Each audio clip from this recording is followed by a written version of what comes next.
Hey, Mark, are you ready? Mr. Jump? Yes, sir. All right, you ready to go? We are all ready. All right, great. Good evening. I now call to order the special session meeting of the Board of Commissions of Tarpon Springs, Florida on Tuesday, October 4th at 6:30. Roll call, please. Mayor Alahouzes is absent and excused. Vice Mayor Carr. Here. Commissioner Terrapini. Here. Commissioner Donovan. Here. Commissioner Valiciotis. Here. Great.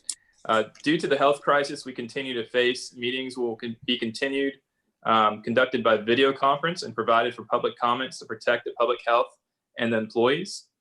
If I could also remind everybody, please mute your computers when we're not speaking. It prevents some issues from happening later on. The first item of business, we're going to need to excuse Commissioner Terrapini for leaving during the last meeting, July 28th, due to a family emergency. Is there a motion? Motion to excuse.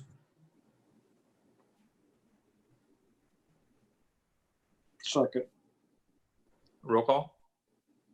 Commissioner Valiciotis. Yes. Commissioner Donovan. Yes. Commissioner Terrapini. Yes. Vice Mayor Carr.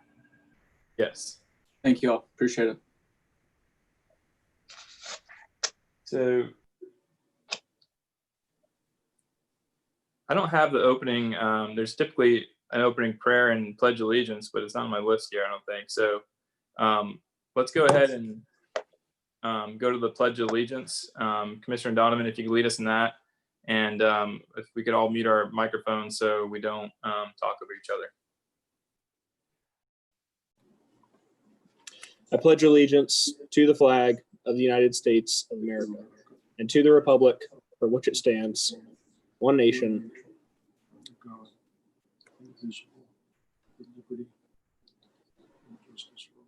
Can you guys hear me? Yes, sir, we can. Sorry about that. I'm blank here. Okay, we could hear you fine, Commissioner. City Attorney, do you have a prayer you can open us up with? Dear Heavenly Father, we are gathered before you in fellowship with our friends and neighbors in an act of stewardship. Our stewardship is toward the nation that was born of the recognition of you as the source of inalienable rights, not mankind or the government it creates, and that therefore government should be our servant and not our master. To this day, our government recognizes you in its pledge, its songs, and its monuments, and even on its currency. May it ever be so. In this we pray. Amen. Amen. Thank you. We are now going to go to public comments for the items that will not be discussed this evening. If you have any public comments, please raise your hand by coming forward in Zoom, or you're able to do this via phone call, and the instructions are on the city's website to do so. Ms. Jacobs, have we received any emails on any items that will not be discussed tonight? We have not. Thank you. Mr. Jump, do we have any attendees wishing to speak? If anyone in the public would like to speak, please raise your hand.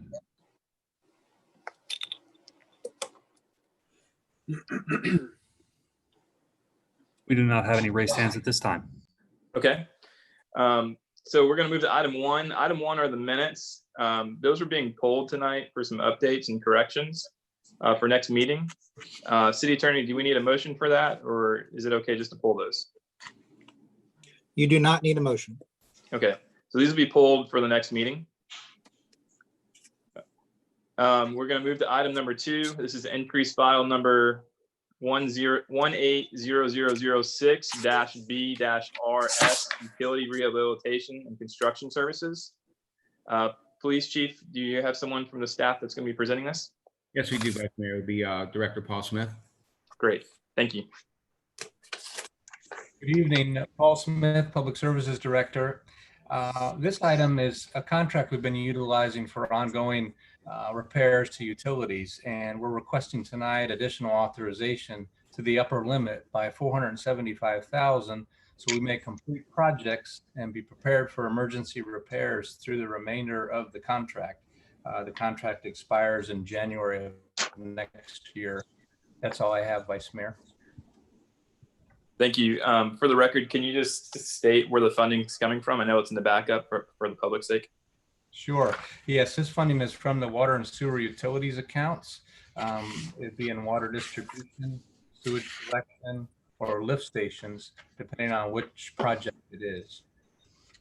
Okay, thank you. Ms. Jacobs, is there any emails for this item?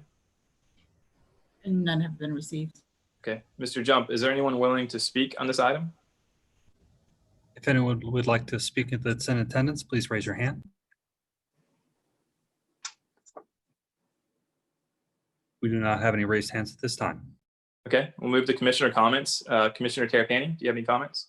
Thank you, Vice Mayor. I don't have any questions or comments other than I just want to make sure that we put this information on our website and also make it available to the public. So many times we hear, you know, what about my neighborhood and what's the city doing for infrastructure improvements and things of that nature. So, you know, I think it's important to note that while Mr. Smith said that it's for repair, it's repair and replacement. Is that right, Mr. Smith? That's correct. Yeah. So, you know, as an example, the city gets into a repair, what looks like a repair, and we start digging in and see that, you know, the pipe's too far gone and it needs to be replaced. That's one of the reasons for this contract. So I think it's important to note that it's not just repair, but also replacement, and also make this information available to the public so they can see where their tax dollars are going. Thank you. It's a great idea. Commissioner Donovan. Yeah, thank you, Vice Mayor. Real quick, can you guys see me? Okay. We Yes. can. Yeah. Okay. I'm running into some technical difficulties on my end. Everybody's frozen on my screen, and I went in and went out. So I guess just a casualty of the virtual meetings. But I have no comments on this. I just want to make sure you guys could hear me okay. Okay, thank you. Commissioner Vaticiotis. Yes, I have some comments.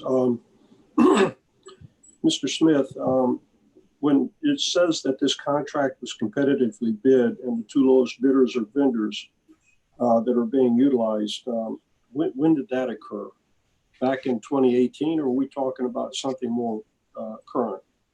No, that's correct. Back when the contract, it's a multi-year contract, and back when it was first procured, we did a competitive bid. We actually put several sample projects together and had the contractors bid on how they would price those types of contracts under the structure of pre-established pricing, and made the selections based on that. So it was about as accurate of a way we could make a reasonable comparison as we could. All right. The other couple of other questions. I noticed in the memoranda that were provided, they begin in 2018 and come forward. And the best way I could describe it, there appears to be some carryover work. Some streets like Lincoln and Safford, you'll see them in the following year. Then you pick up Division Street, and then the following year. And for example, we've got MLK Lincoln and Division Street again, which were in the last 400,000 that were requested.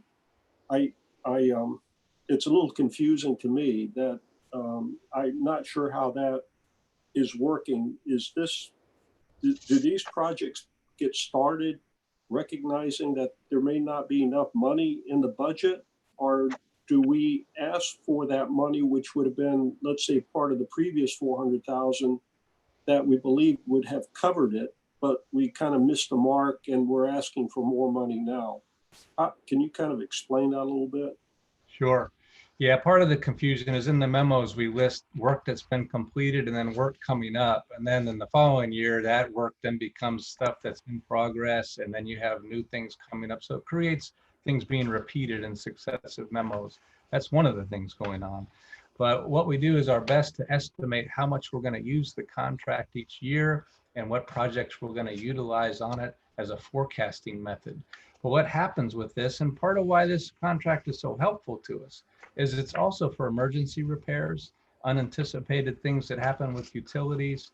And so when that happens, those contracts or projects we planned get kind of put aside temporarily until we can get through these other things. So it's really meant to be a versatile contract, and things don't always go as planned with underground work. And I think we're seeing that right there on MLK, which started out as a a manhole, a dip in the road has turned into a full-fledged infrastructure project. So, I mean, from what I understand that you're saying, and I just want to make sure that we're not missing the mark on our estimation, with the exception of the unforeseen conditions that do pop up. Is it accurate to say that we're pretty much asking for increases over what we think we would spend that year? And that would be about what we would expect to spend and not necessarily doing the entire project, recognizing that there may be some issues with this project later on. I guess I'm trying to get a feel for, we went from 400,000 the first year, and I know this is the last increment, I believe, and it's you know, almost 1.2 million. And I just want to make sure that and I know Tarpon Springs needs a lot of work. That's not an issue. They're old lines, and I hear stories all the time. But I just want to make sure that after this contract is done, we're going to be seeing another contract like this being bid out. Is that correct, for similar type work? So this is nothing. Okay. All right. I understand that. Thank you.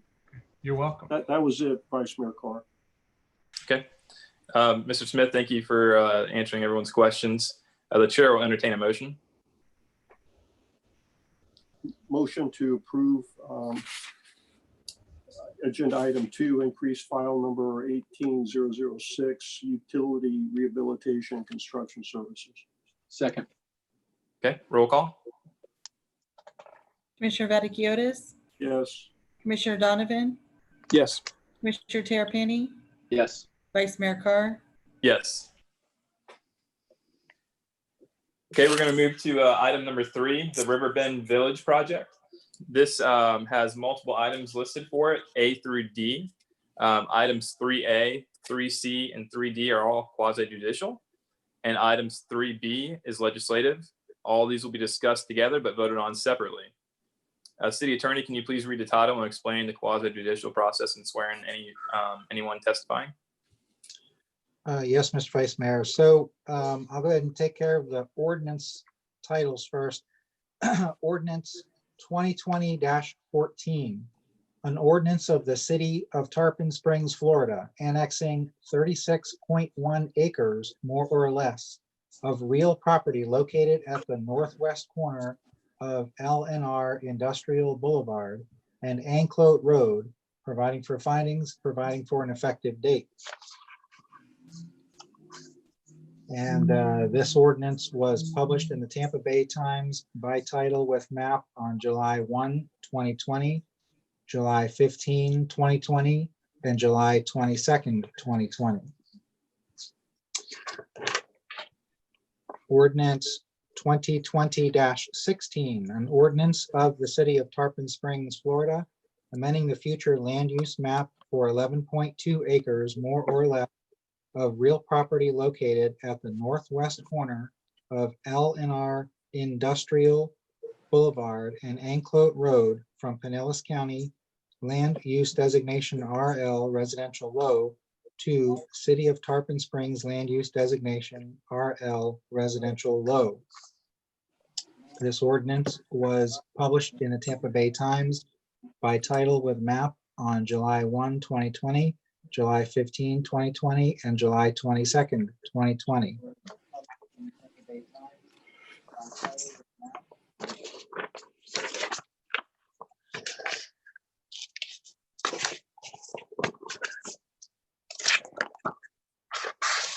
Ordinance 2020-19, an ordinance of the City of Tarpon Springs, Florida, amending the official zoning map of the City of Tarpon Springs, Florida, for 11.2 acres, more or less, of real property located at the northwest corner of Anclote Road and L&R Industrial Boulevard from Pinellas County zoning designations R5 urban residential to City of Tarpon Springs zoning designation RPD residential plan development, approving preliminary planned development for Riverbend Village residential subdivision, providing for dimensional standards, providing for waivers of design requirements of the RPD district, providing for findings, and providing for an effective date.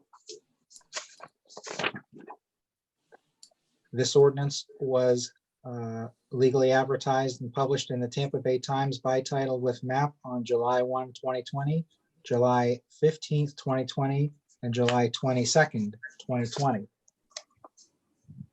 And finally, Resolution 2020-44, a resolution of the City of Tarpon Springs, Florida, approving application 20-09, requesting final development plan approval for Riverbend Village residential plan development, providing for a certification of concurrency, providing for conditions, and providing for an effective date.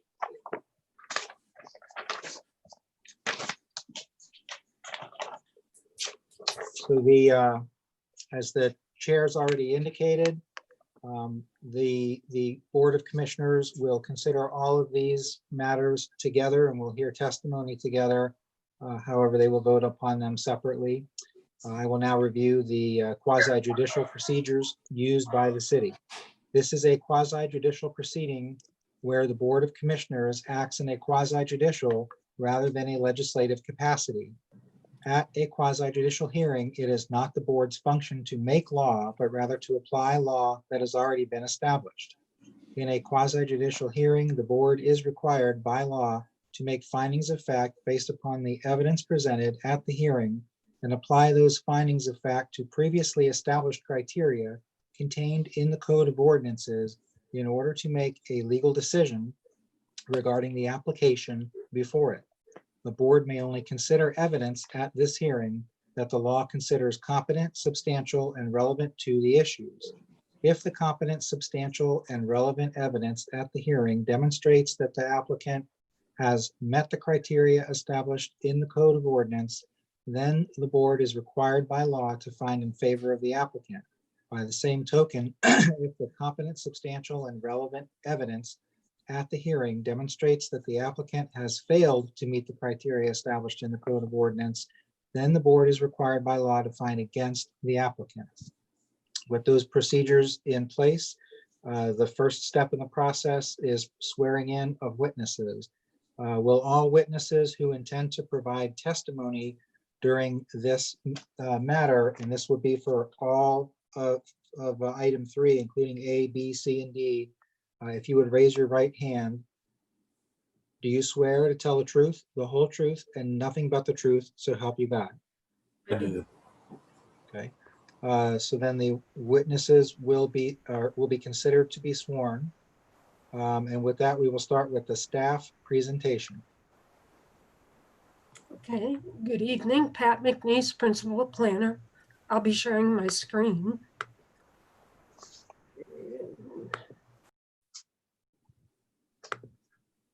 Hopefully you can see that. Again, as the attorney read, we have 3 ordinances and 1 resolution for the Riverbend Village project. And what we have is the second reading on the annexation. We have the land use change from RL to RL, which obviated the need for it to go to the state for review since there's no change. So that's why you're seeing this one come back for second reading this evening after you heard it last week. And again, accompanying that is the rezoning from residential urban to the RPD in the city. And upon approval of those, you may consider, and is before you to consider, the final plan development. Those are all for the residential portion of the project. And just a kind of a reminder of the overall schedule. Last week, you saw 5 ordinances. This week, 3 of those ordinances are back for the residential. The other 2 will come back to you after the state has reviewed the land use. And additionally, before you this evening is the final plan development for the residential. So there are no changes since your first reading to the annexation, the future land use map amendment, or the rezoning itself. The preliminary plan development has 2 changes. One was discussed last week to revise the parking restriction to one side of the street, rather than having no parking on the street for the residential area. The second was to submit a revised landscape plan. And your package should have that updated plan that was updated last week, and that latest version provided by the developer. The county has required 1,600 trees to be planted. As was discussed last week, there was insufficient area to actually physically plant the 1,600 trees all on the unified development site. So they will be planting 1,137 trees, and the remaining 463 trees will be mitigated with a payment to the Pinellas County Tree Bank Fund. This is just one sheet of the revised landscape plan that is in your packet. And the conditions on the resolution, on the ordinance for the rezoning, and which includes the preliminary plan development, that is ordinance 2020-19, had two conditions, and those have been revised. And what I've done is kind of shown in strike through underline what those revisions are. So for number one, we've revised that condition to allow parking on one side of the street. And we've kind of reduced the verbiage there, leaving it up to the fire marshal at his discretion to decide if and when that the parking sign, no parking signs would be required, and what their design would be and where they would be required. The second one is an update, really an omission from the last one. We specified a survival for the tree planting, but we failed to specify the time period over which that survival is required. 1 year is a pretty standard time period for that. So we have added that time period and the dates from which that would be counted. And we've also updated the date of the approved landscape plan to reflect the latest one. So with that, we are recommending approval of the annexation, ordinance 2020-14, recommending approval of the future land use map amendment, ordinance 2020-16, recommending approval of the rezoning from county residential urban to city RPD under ordinance 2020-19, and that includes the revised conditions that go with the approval of the preliminary plan development. We are also recommending approval upon the vote on those first three of the final plan development for the RPD under resolution 2020-44. That would have condition number one: the developer is responsible for obtaining applicable permits from all other agencies and meeting the minimum requirements of the comprehensive zoning and land development code. And then conditions 2 and 3 would be the same as these conditions 1 and 2 are for the previous ordinance. So conditions 2 and 3 on resolution 2020-44 would address the parking and the landscaping. Are there any questions?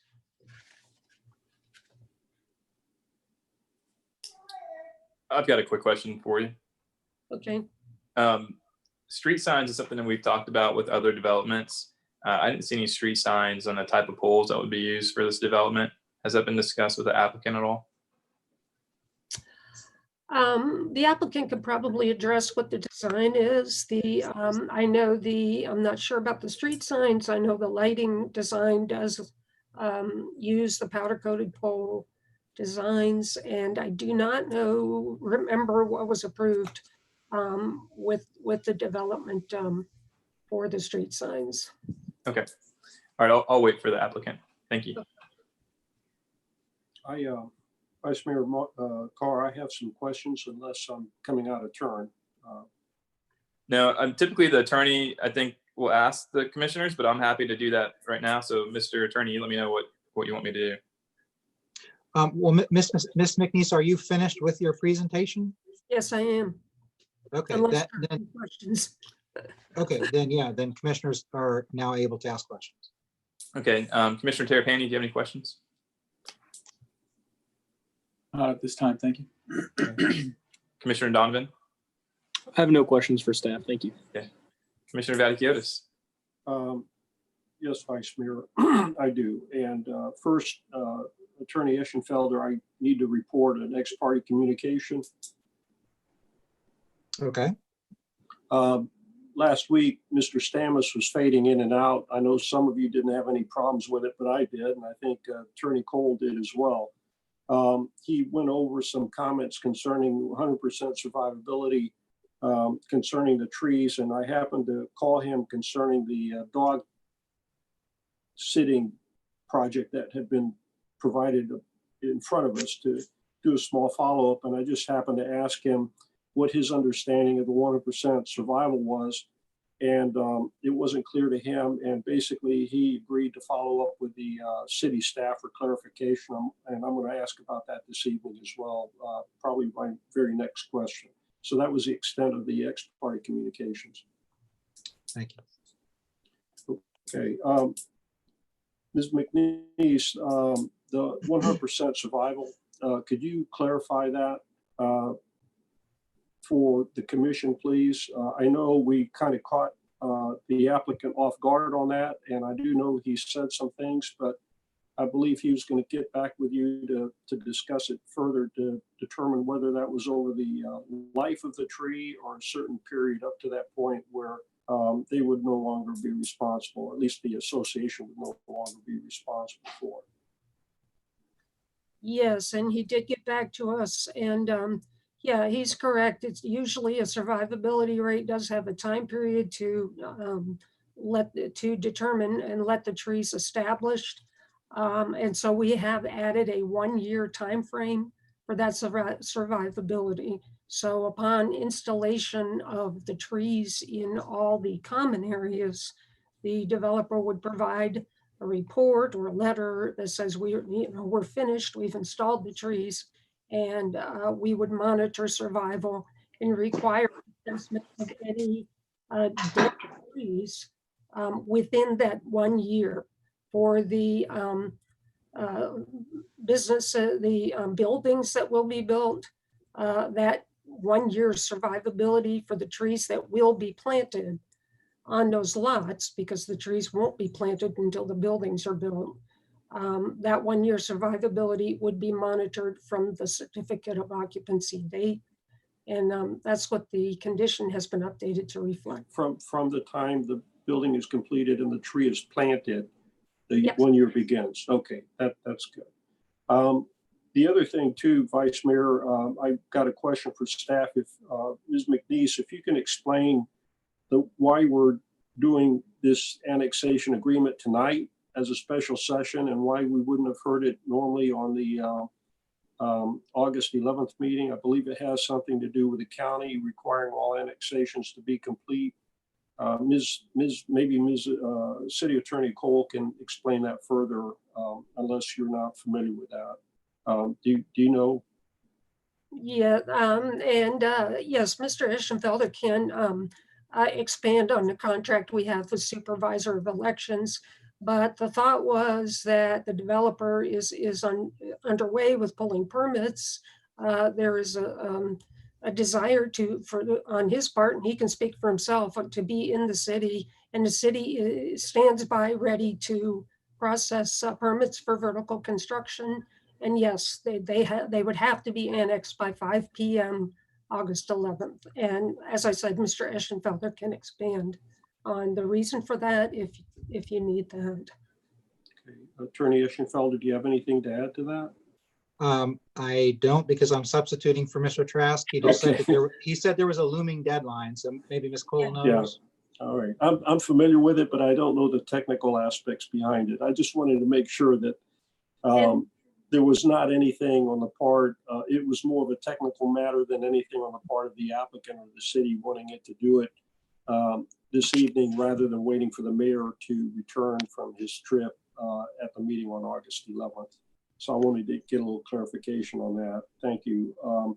the last question I had, Ms. McNeese, was there any conversation or follow-up with the county to discuss transferring the conservation easement from the county to the city to put that under our control?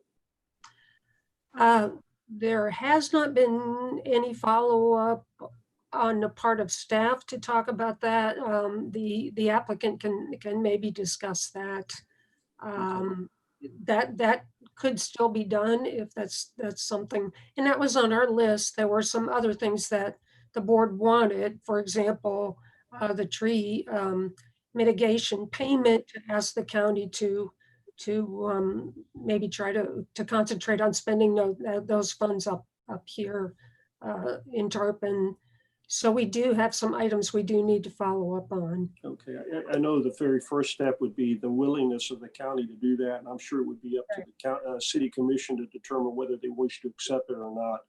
But given some of the recent issues we've had of maintaining or dealing with these conservation easements, I can assure you it'd be better if the city had control over it rather than the county.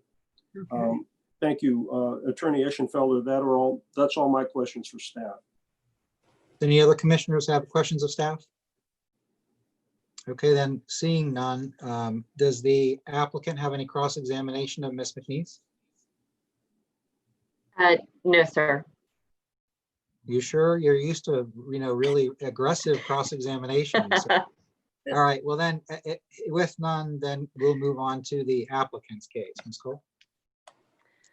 Thank you, Vice Mayor, Commissioners. Really, we went through many of these items last week at the commission meeting, and just from a point of order to incorporate the updated staff report into the record, and then also to have the record reflect that Ms. McNeese and Mr. Stamus, to the extent that they were testifying today, were sworn in by the clerk. I just wanted to state that for the record. I was also sworn in, but am not offering testimony necessarily. So with that, happy to answer any questions. Mr. Vaticiotis, with respect to the conservation easement, I did go back and check the plain language of the easement, and it simply refers to the statute, which allows for the removal of exotics, which I know is one of your specific worries, or other things with a local government permit, as many conservation easements do. But we agree that we would like to get some clarity from the county, and appreciate the city reaching out with us to the county to see what we can do to ensure that the city has control over that. And we will do that in conjunction with the other items that Ms. McNeese spoke about. I think with that, also to confirm that the other pending items, the amendment to the site plan approval and the landscape items, were already approved by the county. We received final confirmation of that today, and expect to have the formal correspondence. With respect to the timing, Ms. Jacobs is probably the best person to speak to that. So please correct me if I speak incorrectly, Ms. Jacobs, but the Supervisor of Elections certifies the election rolls in advance of each election, and there's a deadline that they issue to each municipality with respect to those voters within the municipality. And so that was the reason for the deadline here, is because of the forthcoming elections in both August and November. So we would have had to wait until I think until after the new year. Is that right, Ms. Jacobs? Yeah. Because there's both a primary and a general election, any other annexations would have to wait until after the new year. So that is what drove the timing of tonight's hearing. So we appreciate that. Happy to answer any questions, but certainly don't want to belabor anything tonight. Okay, Ms. McNeese, to the extent that any of what Ms. Cole said was testimony, do you wish to have any cross-examination of her? No, I don't. Thank you. Okay, so then we would move on to commissioners' questions of Ms. Cole. Commissioner Donovan. Yeah, thank you, Vice Mayor. I just want to thank Ms. Cole and the developer for working with us, being flexible, And I think most of my questions were already answered in the first reading or in what was just discussed. Thank you. Commissioner Terrapini. No questions, Vice Mayor. Commissioner Batakiotis. I do. Attorney Cole, if I understood you correctly on the clarification of the statute, that the conservation easement, regardless of who has it, could be cleared with the exception of, let's say, the county saying they don't care what the state statute says, they're going to do it their way. You're saying that could be done through permit?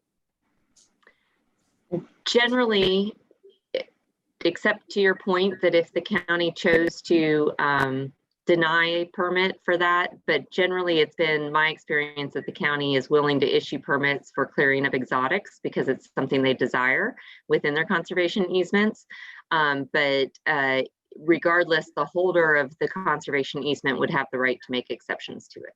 Okay. Wasn't there something, I saw something in the backup, it may have been with Ms. McNeese's PowerPoint or maybe somewhere else in the resolutions about, there was something about the maintenance of the conservation easement with permitting. And I think the word with permitting part was struck out. Do you recall seeing that? I do not, I'm sorry. Okay. All right, I was trying to find it right now to see if I could pin it down, but it was in one of the revisions, and I thought that was related to maintaining the conservation easement. But I just want to make sure that whatever we approve tonight isn't going to be an obstacle later. That's okay. All right, and then. And the 1% survivability is acceptable to the applicant the way it was described 1 year from the planting?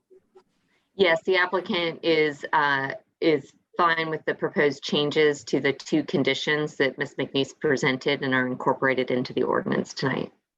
Okay. All right. Thank you. That's all, Attorney Eschenfelder. Okay. Thank you, Commissioner Vaticiotis. One question I have for Ms. Cole is the street sign poles. We discussed this in the past, and I didn't see anything in the backup that showed what type of poles it'll be. The city's working towards some type of ordinance that will require any new developments or any redevelopment in commercial property to have like a powder coated pole. I know the lights are already installed out there at the property. But for instance, if you're going to be putting like no parking signs in one side of the property, I was just want some clarification on what type of poles would be used for that. I'll defer to Mr. Stamus, who's on the call as well. Yeah, so can you all hear me all right tonight? Yeah, a lot better. Yes. Okay, good. I think we fixed the mic problem. So the street signs that have already been installed during site development are anodized aluminum. They're not the typical galvanized perforated poles that you see that are just the commodity poles, but they're nicer. They're not anodized aluminum, but they're a bright colored aluminum, not like a powder coat. But they're nicer than normal, but they're not the powder coated style. Okay, so it's not the standard galvanized pole that you have though? Not the ones that you see that are, typically with stop signs and that they're on like a perforated U-shaped or, formed piece of metal. They're nicer than that by far, but they're not the decorative powder coated poles I think that you're speaking of. Okay. That works for me.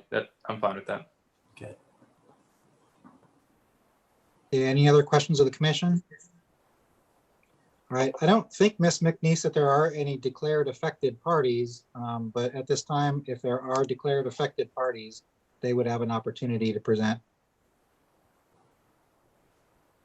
And that comes from Mr. Jump, right?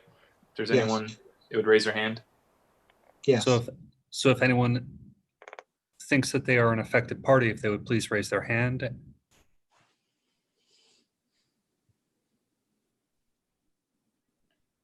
And we do not have any raised hands at this time. Okay, then we would move on to the city's closing statement. Mr. sorry. City Attorney. Yes. I think Ms. Jacobs may have an email that she has to read for public comment. Okay, apologize. I do, but just for clarification, what Ms. Cole had stated for the record was correct. However, it would not be after the first of the year. It would be held up to after the election in November 3rd. Thank you. We have one email that we received. Dear BOC, I urge the board to reject application 20-03. This project is not in the public interest. The city should not support a development of this density in this environmentally sensitive area just north of the Anclote River. I urge the city to not annex this property for the purpose of supporting a residential and commercial development. Rivers Bend Village construction has already damaged the environment. The 36.1 acre property was listed on the Pinellas County Planning Vegetation Map as longleaf pine and xeric oak habitat. All these acres of mature trees were cut down. The loss of mature longleaf pine trees especially is harmful to wildlife. Longleaf habitat supports a great diversity of plant and animal life. Longleaf provide nesting for red-cockaded woodpeckers, wild turkeys, barred owls, red-tailed and red-shouldered hawks, among many others. Even if longleaf is replanted on the Rivers Bend property, it would take decades for longleaf to achieve the same environmental benefits. The board ought to keep the environment in mind with this important decision. Longleaf pine has long historical and cultural importance to our city. Longleaf habitat should be preserved regarding this application, and application 20-03 should be denied. Thank you for your consideration. Sincerely, Joseph Wenzettel, 522 East Lemon Street, Unit A, Tarpon Springs. Thank you. Mr. City Attorney, I know you asked for public comment for anyone that is an affected party. Can we ask for public comment for anyone that's not an affected party? Yes. If Mr. anyone Jones? would like to speak, please raise your hand.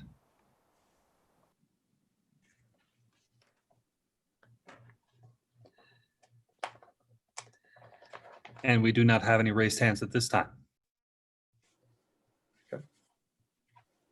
Okay, so then at this point, Ms. McNeese, do you have any closing statements? No. Okay, and applicant, Ms. Cole? No, thank you. Okay, and it's back over to the commission. Okay. Do we have any other commission comments? Hearing none. Let's go ahead and I will entertain a motion for item 3A, and we're going to vote on all these separately.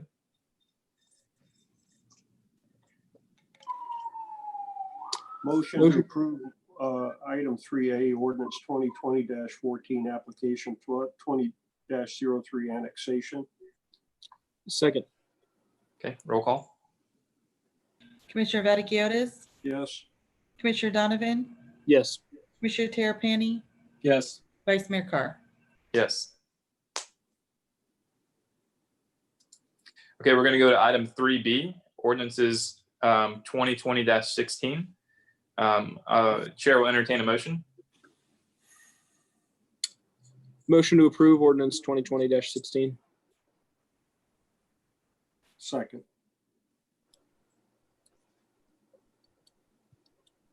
Okay, roll call. Commissioner Vaticiotis, Yes. Commissioner Donovan, Yes. Commissioner Terrapini, Yes. Vice Mayor Carr. Yes. Okay, now we're going to move on to item 3C, ordinance 2020-19. The chair will entertain a motion. Motion to approve ordinance 2020-19. Second. Roll call. Commissioner Vaticiotis, Yes. Commissioner Donovan, Yes. Commissioner Terrapini, Yes. Vice Mayor Carr. Yes. We're going to move on to item number 3D, resolution 2020-44. The chair will entertain a motion.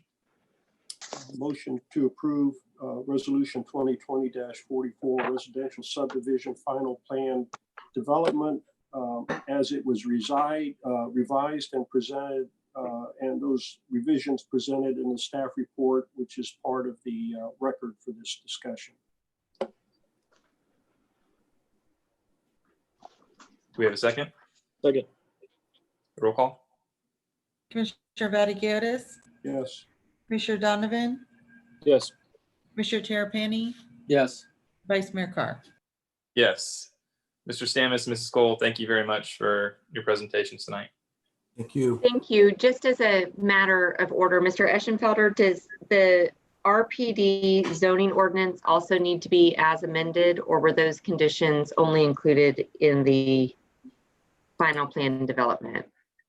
I think they were only included in the final plan, Ms. McNeese.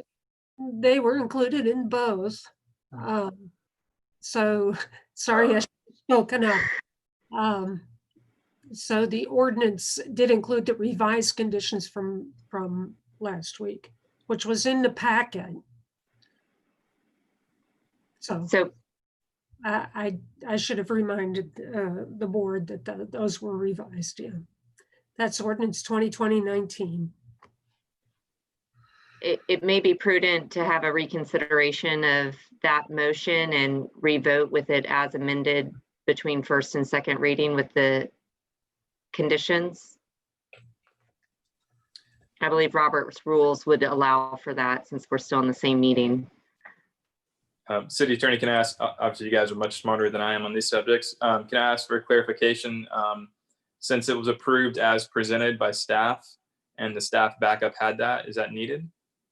I don't think it's needed. Ms. Cole is asking for some affirmation. First of all, I don't think you need to do a reconsideration. The hearing isn't closed. So if Ms. Cole, why don't you just state what the motion you would like them to adopt, and then you could just call that motion, because I suspect the vote will be the same. I believe it should read ordinance 2020-19 for the approval of the residential subdivision zoning preliminary plan development as amended on second reading. Okay. So Vice Mayor, you can just call the roll on that motion. So I would say roll Oh, call. I think one of you all need to make that motion. Okay, so we need to have a motion on the board for this for clarification. Is that what we're asking, Mr. City Attorney? Yes. So moved as Attorney Cole stated. Okay, is there a second? Second. A roll call? Commissioner Vaticiotis, Yes.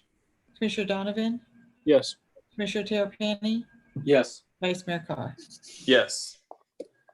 Thank you. All right. Sorry I didn't catch that sooner. I appreciate your dealing with that. All right, thanks again. Thank you. Okay, we're going to move on to item number 4, Resolution 2020-31. City Attorney, can you please read the title? Yes, Mr. Vice Mayor, it's Resolution 2020-31, a resolution by the Board of Commissioners of the City of Tarpon Springs, Florida, adopting the Pinellas County Local Mitigation Strategy. All right. Ms. Vincent, thanks for joining from the mountains again tonight.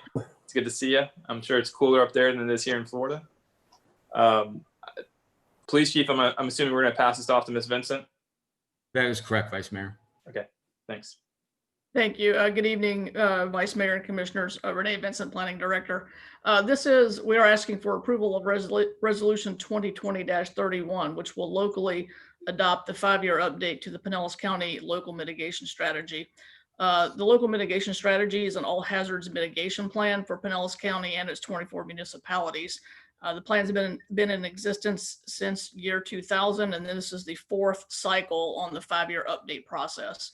The plan includes descriptions of all the types of hazards that might impact the county, their probability of occurrence, areas of vulnerability, estimates from potential losses from those various hazards. The plan is required by FEMA and the state of Florida to be adopted by all jurisdictions in order to maintain our eligibility for federal and state mitigation funding opportunities. And the plan also supports our participation in the National Flood Insurance Program by enhancing our scoring in the community rating system, which saves all of Tarpon residents a significant amount of money on their annual flood insurance premiums. Specific to Tarpon Springs, our local adoption will include an Appendix J, which will incorporate our 2018 local floodplain management plan, as well as the 2019 annual update to that plan. That also includes our local repetitive loss area analysis, and that does again help us satisfy our and get maximum points on our floodplain management requirements of the community rating system when we go through those evaluation cycles. So with that, I'll stop and answer any questions. We are recommending approval. This is a huge document, so I'm not going to profess to know everything that's in like 1,500 pages of this document, but if there's something I can't answer, I'll try to get with you afterwards or later on to explain anything that you might have questions about. Thank you. Okay, great. Thank you. Ms. Jacobs, have we received any emails on this item? We have not. Okay. Mr. Jump, is there anyone willing to speak on this item? If so, please raise your hand. You'll have 4 minutes to speak.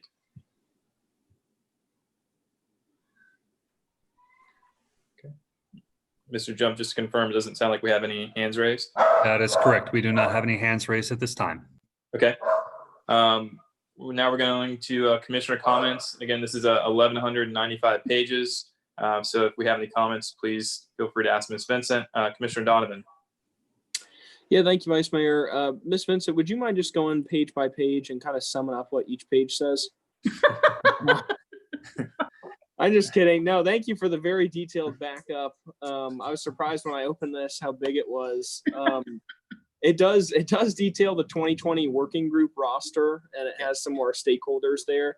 Can you just give a little bit more detail as to how those discussions work? Was it once a month or once a week? Sure. How did that go down?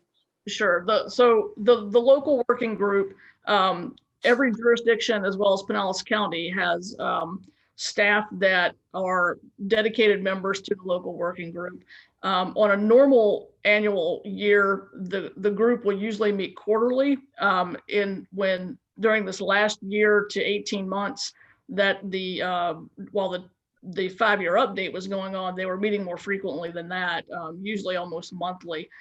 To work through the plan update and get consensus with the group and finalizing the document. So, but they do meet quarterly generally.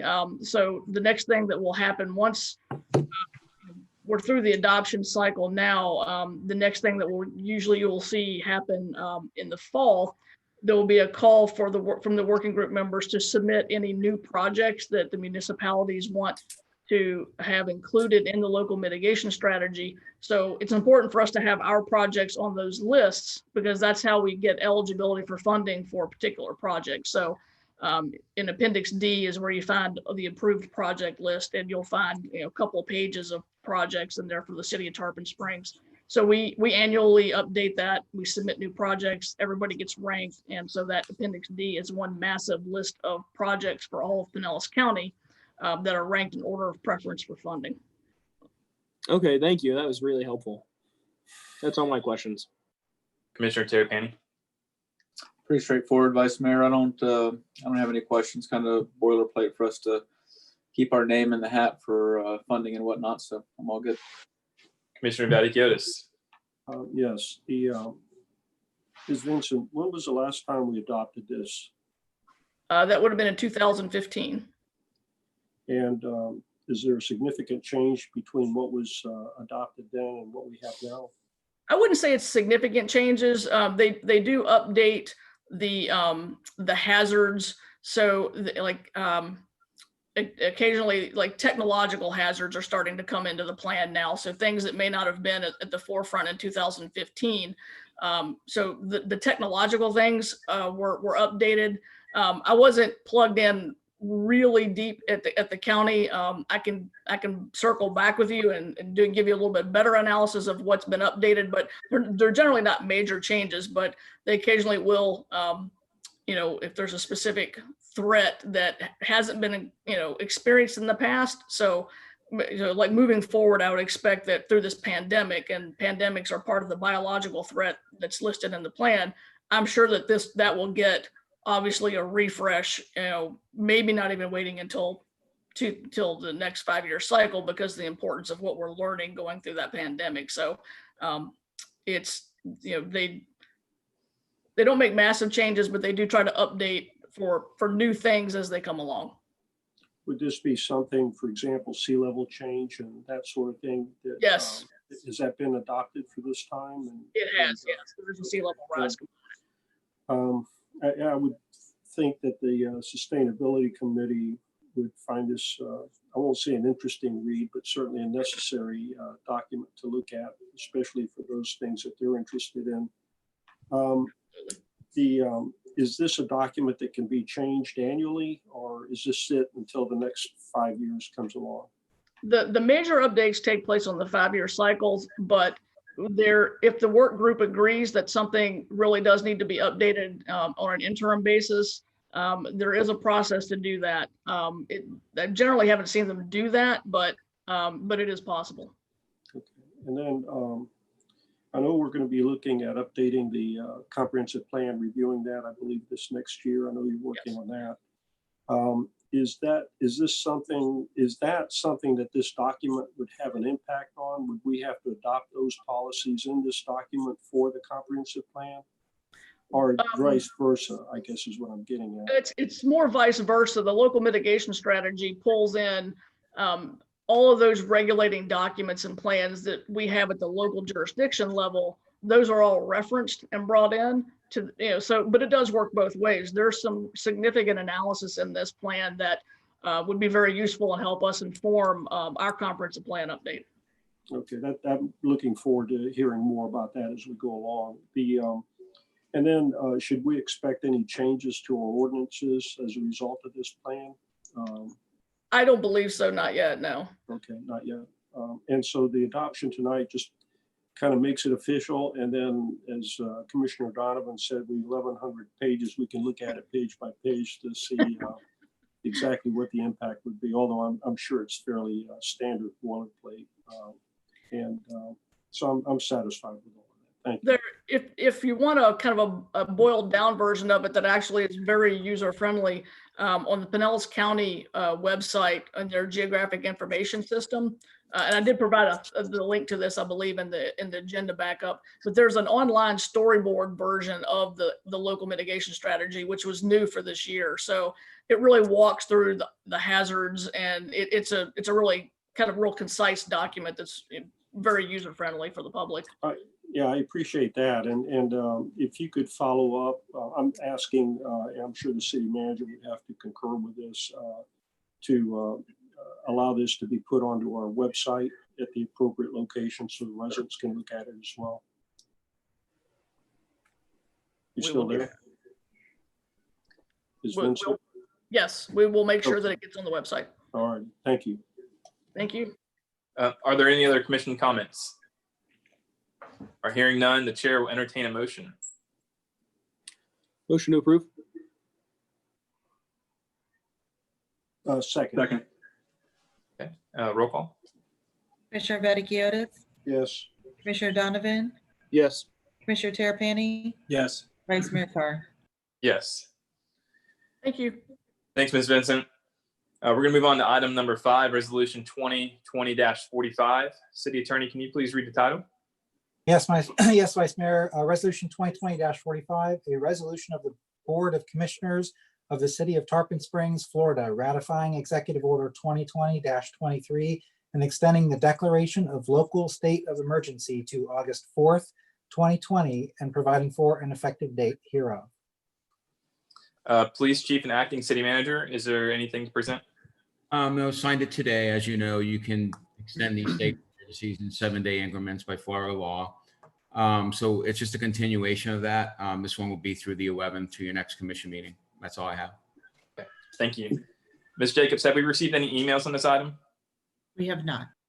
Mr. Jump, is anyone willing or wishing to speak on this item with a hand raised? At this time, we do not have any hands raised. Okay. We'll move to commissioner comments. Commissioner Terrapini. I don't have any comments. I know that in our upcoming meeting, maybe on the 11th, we'll have a more in-depth discussion regarding some, excuse me, regarding some of the emails and positions we've seen on some of the street closures and reopening some of the streets. So I assume at that time we'll have a more in-depth discussion regarding that. But I don't have any comments on this. Thank you. Thank you. Commissioner Donovan. No comments. Thank you, Vice Mayor. Commissioner Vaticiotis. I have none. Okay, the chair will entertain a motion. Motion to approve. Second. Roll call.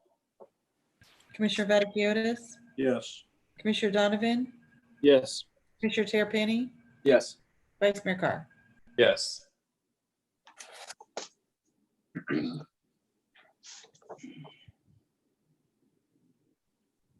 Okay, that takes us to the miscellaneous items on the agenda. Items number 6, 7, and 8 were items that I've placed on the agenda maybe the past 3 or 4 meetings that we haven't been able to reach due to time constraints of ending our meetings in the middle of the night or early the next day. So the first one I would like to talk about, which is item number 6, is the Whitcomb Bayou trail discussion. Some years back, I wasn't on the board at this time. The Army Corps of Engineers came to the city and they looked to solidify the shoreline along South Spring Boulevard. And they did so by adding a ton of boulders, large granite boulders, and pounding large steel plates into the ground to solidify the shoreline. The positive is the shoreline solidified, but the negative is, in my opinion, is it's a large safety issue. It's a sore site, and it's not the best use of our beautiful waterfront property. That's public property that can't be used now by the public. So some time ago, Mr. Robertson put together this is February 1st of 2018. So about 2.5 years ago, he put together some different alternatives that we could look at as a board.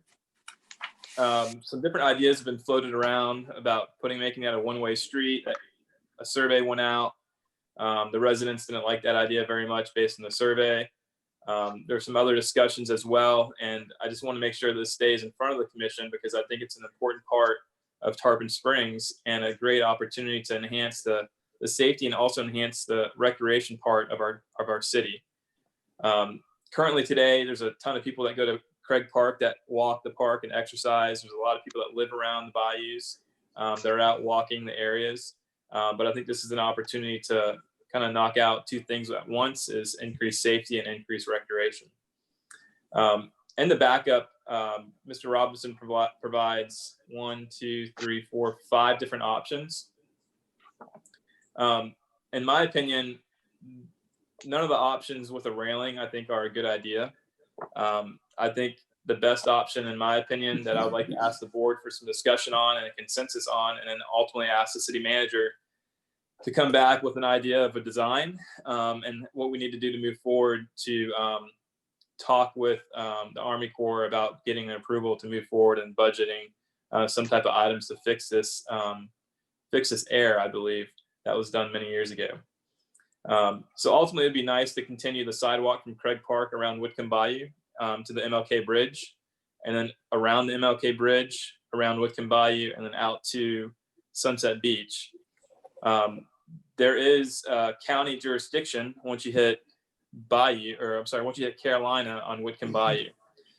So obviously there'd be some discussions along with the county at that, and I believe Commissioner Vaticiotis brought up some of those ideas as well. But looking at the backup, I would like to talk about item number 3 and item number 4. They're both ranked high by Mr. Robertson on the likelihood of being approved. But with item number 3, I wouldn't want to see a railing at all. I think it would be, the idea would be to put some type of wall, and then you'd have some type of grass space in between the wall, which where the water would be, and the sidewalk or trail. So it's whatever the requirement would be to where you wouldn't have to have a railing. So if it's 2 feet of grass or 3 feet of grass, we would look at that. With that, I think it might be a good idea to ask Mr. Robertson to come on and just kind of share a little bit about the couple proposals or ideas that he put down. So Mr. Robertson, if you could share a little bit about what you put together a couple years ago. Sure. I'm Bob Robertson, Project Administration Department Director. And did you want me to get into the details of each of those options, Vice Mayor, or just talk about option 3? Let's go ahead and hit them all, just so we've talked about them, since you already have the backup. Okay. So I could share a screen, but maybe I could just get by with just talking about it. The first option is, as you mentioned, is the idea of a boardwalk of some kind. Mr. Robinson, if you could share a screen actually for the public, that would be helpful. Sure, let's try that. Thanks.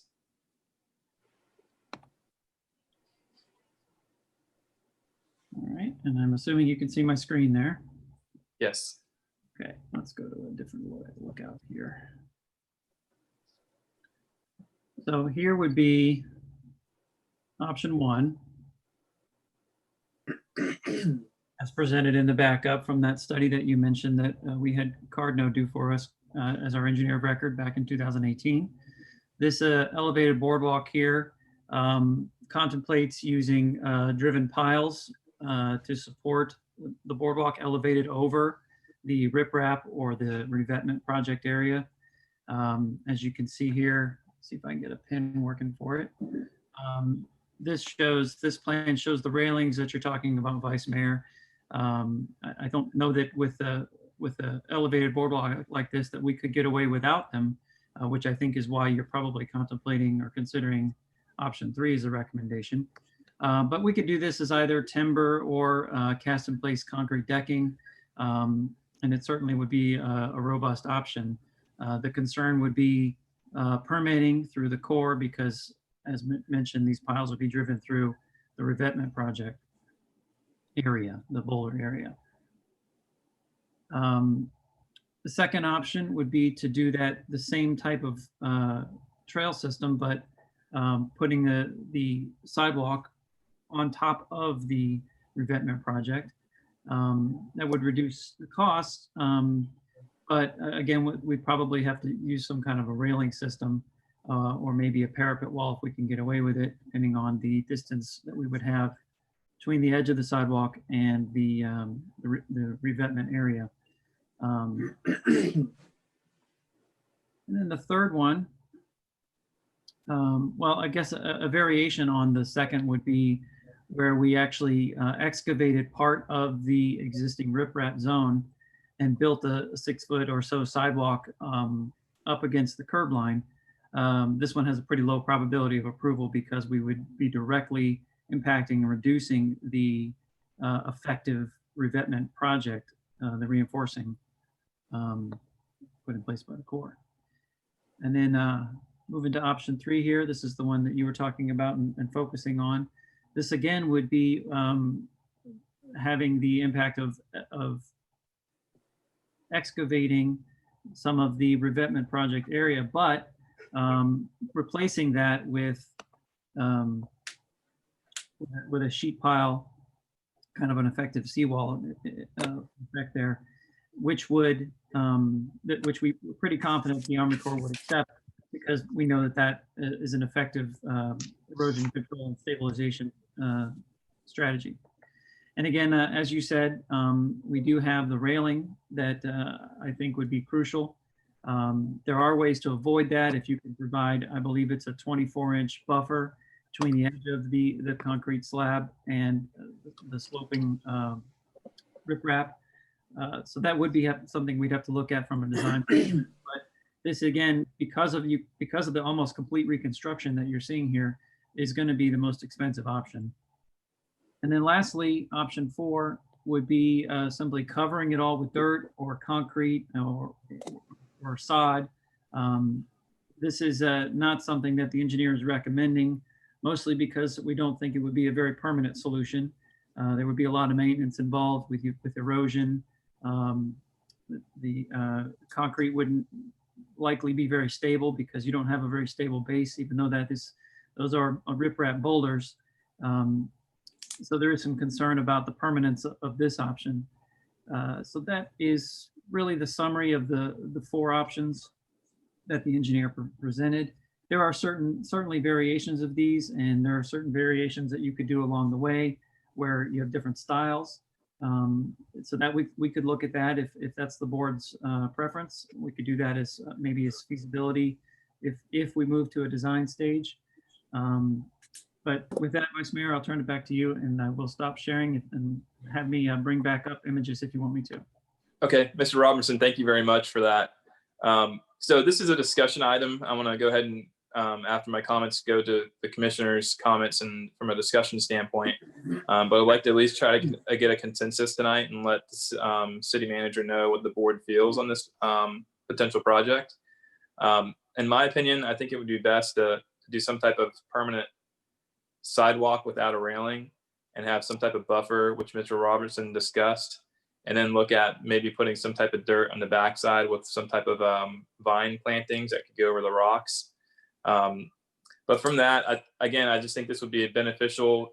Two things as well is we could also raise the area a little bit too in the event of coastal rising tides.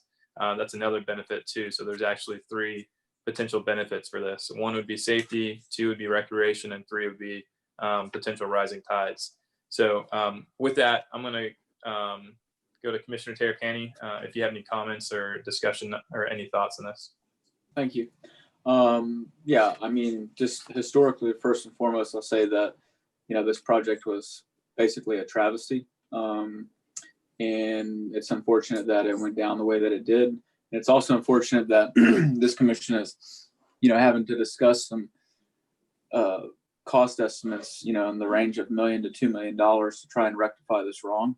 But I do think it is important, Vice Mayor. I do agree that, something here needs to be done.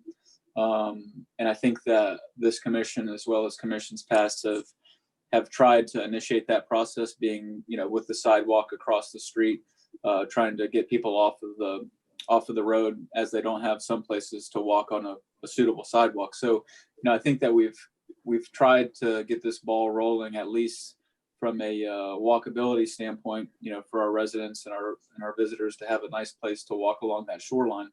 I definitely wouldn't have picked granite boulders given the choice. And I don't know, I definitely don't know where this project, if we selected an option today, how that falls into our budget or our planning process for the budget, especially given some of the projects that we're going to potentially undertake in the near future, all things considered. So, in an ideal world, it would be nice if we could, really look at this as like a lasting legacy type project, right? And be able to utilize as many grant funds as possible to try and, take this walkway from Craig Park, on around to Golf Road, which is, I think, how you envision it, Vice Mayor and other people in the past have as well, and really make a nice, waterfront. I forget what we called it one time before, but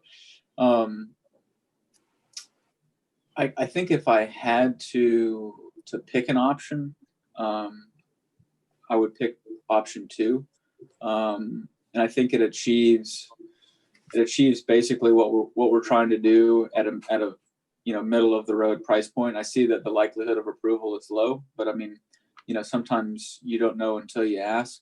And my question for you, Bob, would be, I see in the backup on one of the potential, on that option 2, where on one part of the backup it says that width would be the sidewalk would be 6 feet wide. Is that right? Or the path would be 6 feet wide?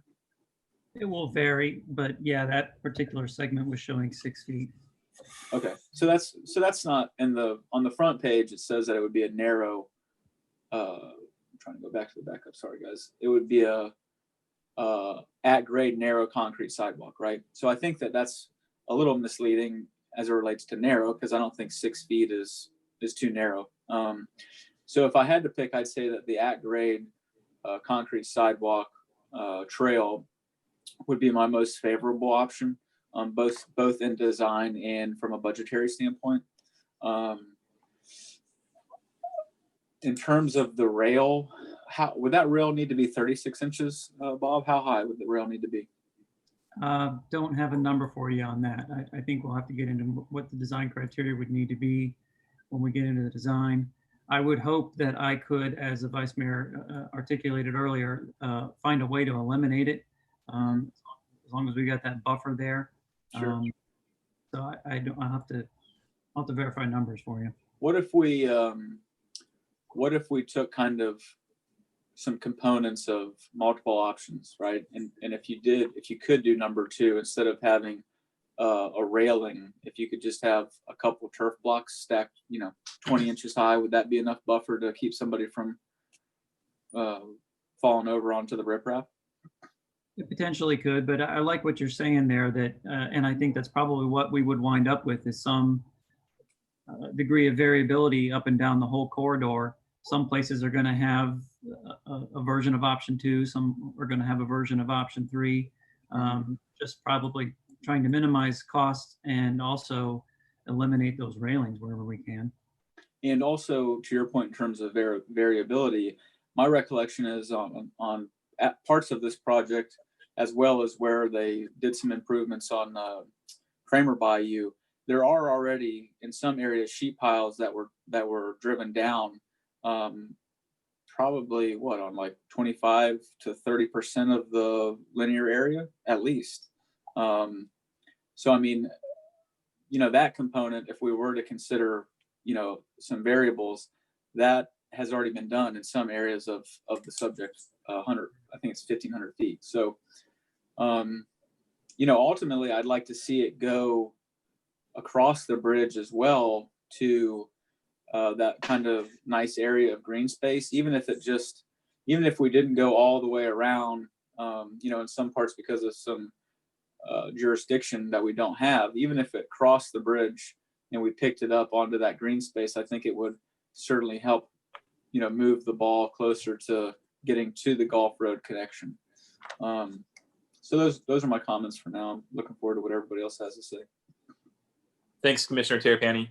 I guess to clarify too, the idea of it going across the bridge was, yes, I completely support that into the green space, and then continue it around and basically create a crosswalk on Whitcomb Boulevard in between Bayou and Carolina onto the sidewalk there, because there's a significant amount of green space that the city owns.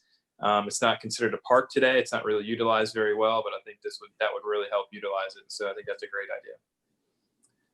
idea. Commissioner Donovan, do you have any comments? Yeah, thank you, Vice Mayor. First, I just want to thank you for being so accommodating. I know this has been probably pushed back since I think May. Your items kept getting bottomed out at the end of the agendas at long meetings, so I appreciate you being gracious enough to let it go this long. I do have a few questions. I guess I'll direct them at you, Vice Mayor, and I think some of them might be more geared toward Mr. Robertson. So just kind of defer whatever you guys think. So what's the actual length of the walkway that's proposed? I don't know that answer. The backup says 1,500 feet. 15, yeah, that's what I saw. It seemed a little low, but okay. And then Vice Mayor, for your specific option that you were leaning towards, would that be no railing at all? Yeah, so I'm actually in favor of putting a couple of these together. I'm not sold with just one of these. I don't like one of them in particular, but the best bet I think is to have some type of sidewalk, a wider sidewalk without a railing. Okay. Yeah, I mean, I'm of the same mindset that you've heard already tonight, that the rocks are ugly, and I wish that they hadn't been put in the past. As far as no railing goes, I think they need to cover up the majority of the rocks at least. I'm an insurance guy, and it already just seems kind of like a liability nightmare having no railing on something that people could be skating down, biking down, running down, and then falling over to jagged, concrete rocks. So that would be something from a safety perspective that concerned me. And then this one is for Mr. Robertson. Would the cost still be accurate, or in your professional opinion, do you think they would have gone up roughly, gone down roughly, or about the same? I think you're going to look at a cost increase. Those numbers were estimated in 2018, so there's going to be a little bit increase from those for sure. Okay. And would you anticipate any grants or aid available from the county possibly in these projects, or no? We could certainly apply for them. I don't know that any would be readily available, but that hasn't stopped us from trying in the past. Okay, and how would it affect dock access? I know there's a couple docks along that road. Would us putting in any of these pathways, disrupt somebody getting to their dock? That would definitely be something we'd have to consider in the design phase and make sure that those are all accounted for. Okay, and that kind of leads me to my next point of just what the homeowners' opinions and options are, because I know obviously when people bought those homes, they got, waterfront property. They were looking out to the mangroves and the water there. they weren't happy when the rocks got put in. I'd imagine they'd be a lot less happy when a walkway or a boardwalk got put in, if it was elevated or something like that. So do we have any gauge of what their opinions are on this, or is that something we would just go with down the road once we, I guess, settled on an option? I think generally speaking, we've heard from the public on several occasions, and most seem to support some kind of improvement on the west side. What that looks like, we're still very early in any concept. So if the board is desirous of moving forward with some kind of design, I certainly can envision a public meeting or two where we ask for public comment. We have some renderings for people to look at so they understand what the board is trying to do, and get the input from the public directly.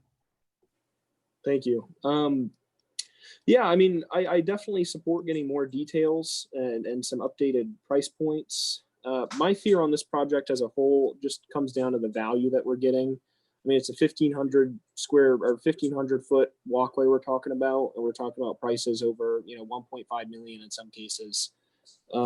That's why I would be leaning towards not supporting doing anything with it until we found out more about the price points. Just between the options, the lowest one being the naturally sodded trail that they say, isn't feasible. That's almost 500,000, but then some of them range up to over 2.2 million. So, I mean, I wouldn't feel comfortable spending $2 million on a walkway that was 1,500 feet. But I'm glad to look at more options as we get more details. Okay, thank you. Commissioner Vaticiotis. Thank you, Vice Mayor Carr. This is kind of a frustrating project for me. I've been looking at this since 2015. Every time we discuss it, the story changes. And so let me ask you, what is it exactly that you're looking for out of this discussion item? It is as specific as you can be. I'm looking for a consensus to provide to the city manager on the next steps.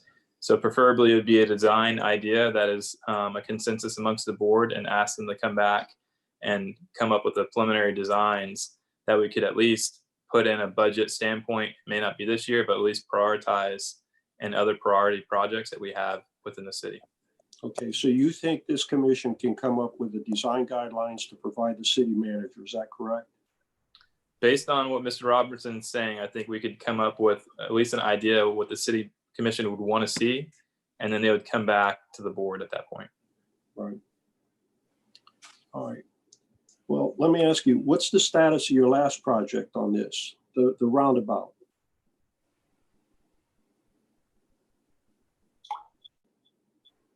That's a city. Yeah, that's a city project. So Mr. Robinson could talk about that, I would imagine, or we could defer that to the city manager, but I don't think he's here to answer that. Mr. Robertson? Sure. Yeah, we did present the roundabout concept. We did a feasibility analysis and a conceptual design with a cost estimate associated with it for that roundabout, which would also include the stormwater upgrades, raising the elevation of that intersection to get it above the mean high water level. It is at the conceptual design stage and has stopped there. We don't have monies identified to move forward with the design, and if that is a direction of the board, we would need to know that. So basically what you presented at the last meeting, nothing has changed since then. That's correct. Okay, and we had asked at that time to look into the flooding and some other aspects and come out back with some ideas. But don't get me wrong, I'm not picking on you. I understand there's no funding for that. And I'm not sure what the funding is for this project either at this point. Let me just say something on a personal note. I've been accused of reckless spending, planning without prioritizing, not having any ideas for things. And then I see ourselves looking at potentially $2.2 million for the commission to decide to go to the city manager and give him direction to come up with a design that could potentially cost $2.2 million without having any idea of where this funding is going to go and what any ideas the priorities are. So I just want to be clear on that. Back in 2015, the city manager was very adamant that nothing could be done with this area. The Army Corps told him absolutely nothing. I took it upon myself, contacted the Army Corps, And they said they didn't understand what that issue was. They'd be happy to look at any design that we have. And so I came forward, and actually the last time before we got into this type of discussion with Mr. Robertson involved, Mr. Sherman was a project administrator. And he asked me for some design details, and I gave him 3 conceptual designs for this project. And I can assure, and I also discussed them with the Army Corps, and it's a simple structural slab. The Army Corps, and basically the one fundamental aspect of what would be required is that it would provide the same stability, the bank stabilization, as a revetment. And that was their only condition. They didn't really care about breaking through the underlying gravel or anything like that. All they cared was about that it would satisfy the same needs. So they would be happy to look at our design. And that hasn't been done. And the whole idea, the whole argument behind the city manager at that time was cost. And I understand that when you're looking at $2 million. So I suggested to him, and this was before I was a commissioner, let's take a small section, maybe between Craig Park and Lemon Street. Let's permit that and see what the Army Corps will really allow at a much less expense. We won't spend anywhere near the prices that are shown here, and find out what they will provide as a design, what they would allow as far as a design along the lines of the structural slab. That didn't go anywhere. So we've talked about this with regard to the safety aspect of Spring Boulevard. And finally, it was decided to put sidewalks on the east side of Spring Boulevard. And yet this thing is continuing to fester. And I agree with every commissioner, this is an eyesore. It should not have been approved to begin with.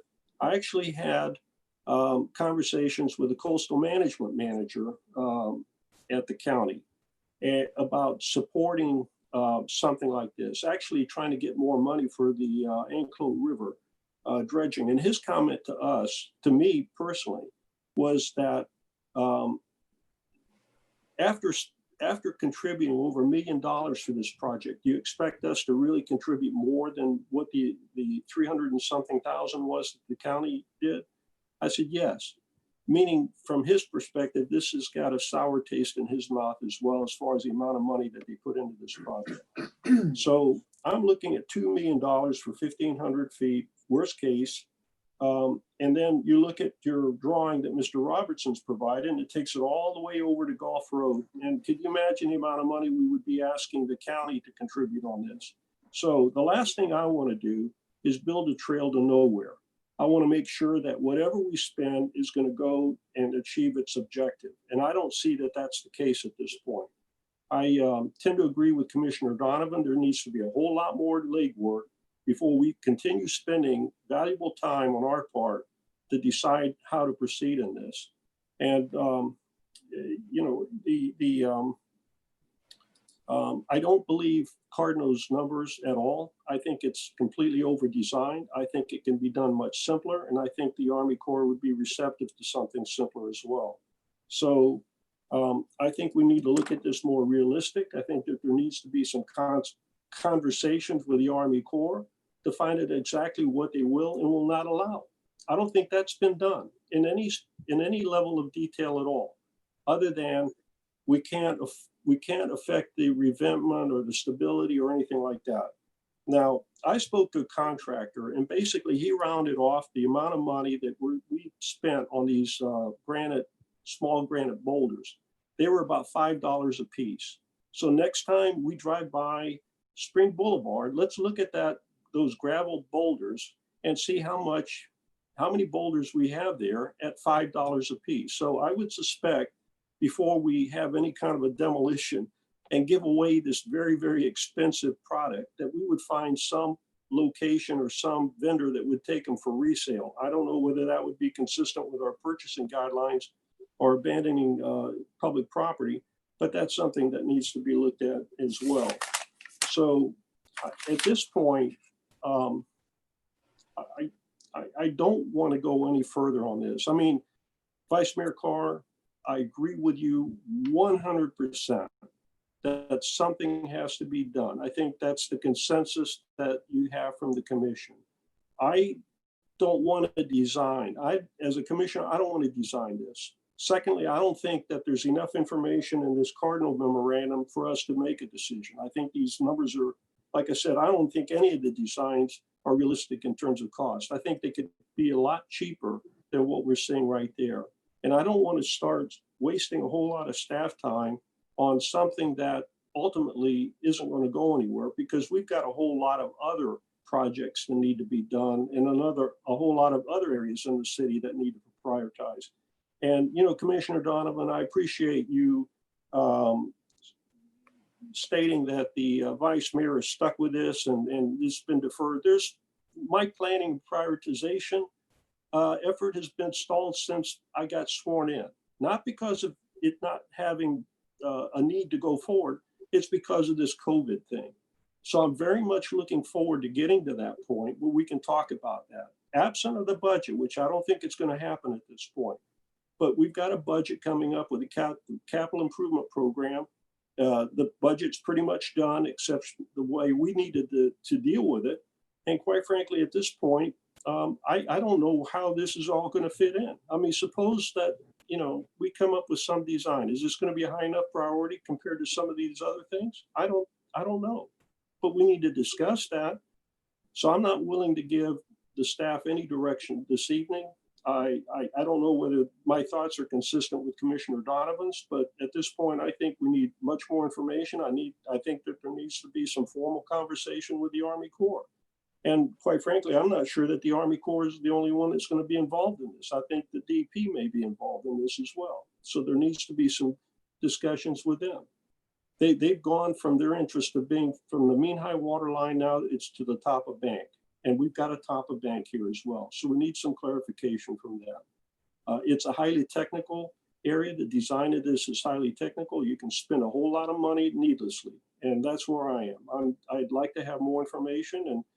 And Vice Mayor Carr, I regret my tone here this evening, but it's this sort of conversation that frustrates me to no end. Thank you. Thank you for your comment, Commissioner Vaticiotis. Ms. Jacobs, are there any emails on this item? Yes, we've received one. Dear Mayor, Vice Mayor, and Commissioners, it seems likely that whatever form this initial trail takes along the eastern side of Whitcomb Bayou will become the model for the trail extending around the rest of the bayou and perhaps to the beaches. It is critical then to get it right at the onset and to include awareness of sea level rise in the plans. Turn the Tide for Tarpon favors the elevated boardwalk proposal, but this proposal does not go far enough to raise the walkway. We recommend a structure which significantly raises the overall height of the berm. This requires making the riprap impervious to water so that flooding does not occur underneath the eventual boardwalk. Once the riprap has been made impervious, the existing height should be increased to allow for sea level rise. We recognize concerns regarding overall cost.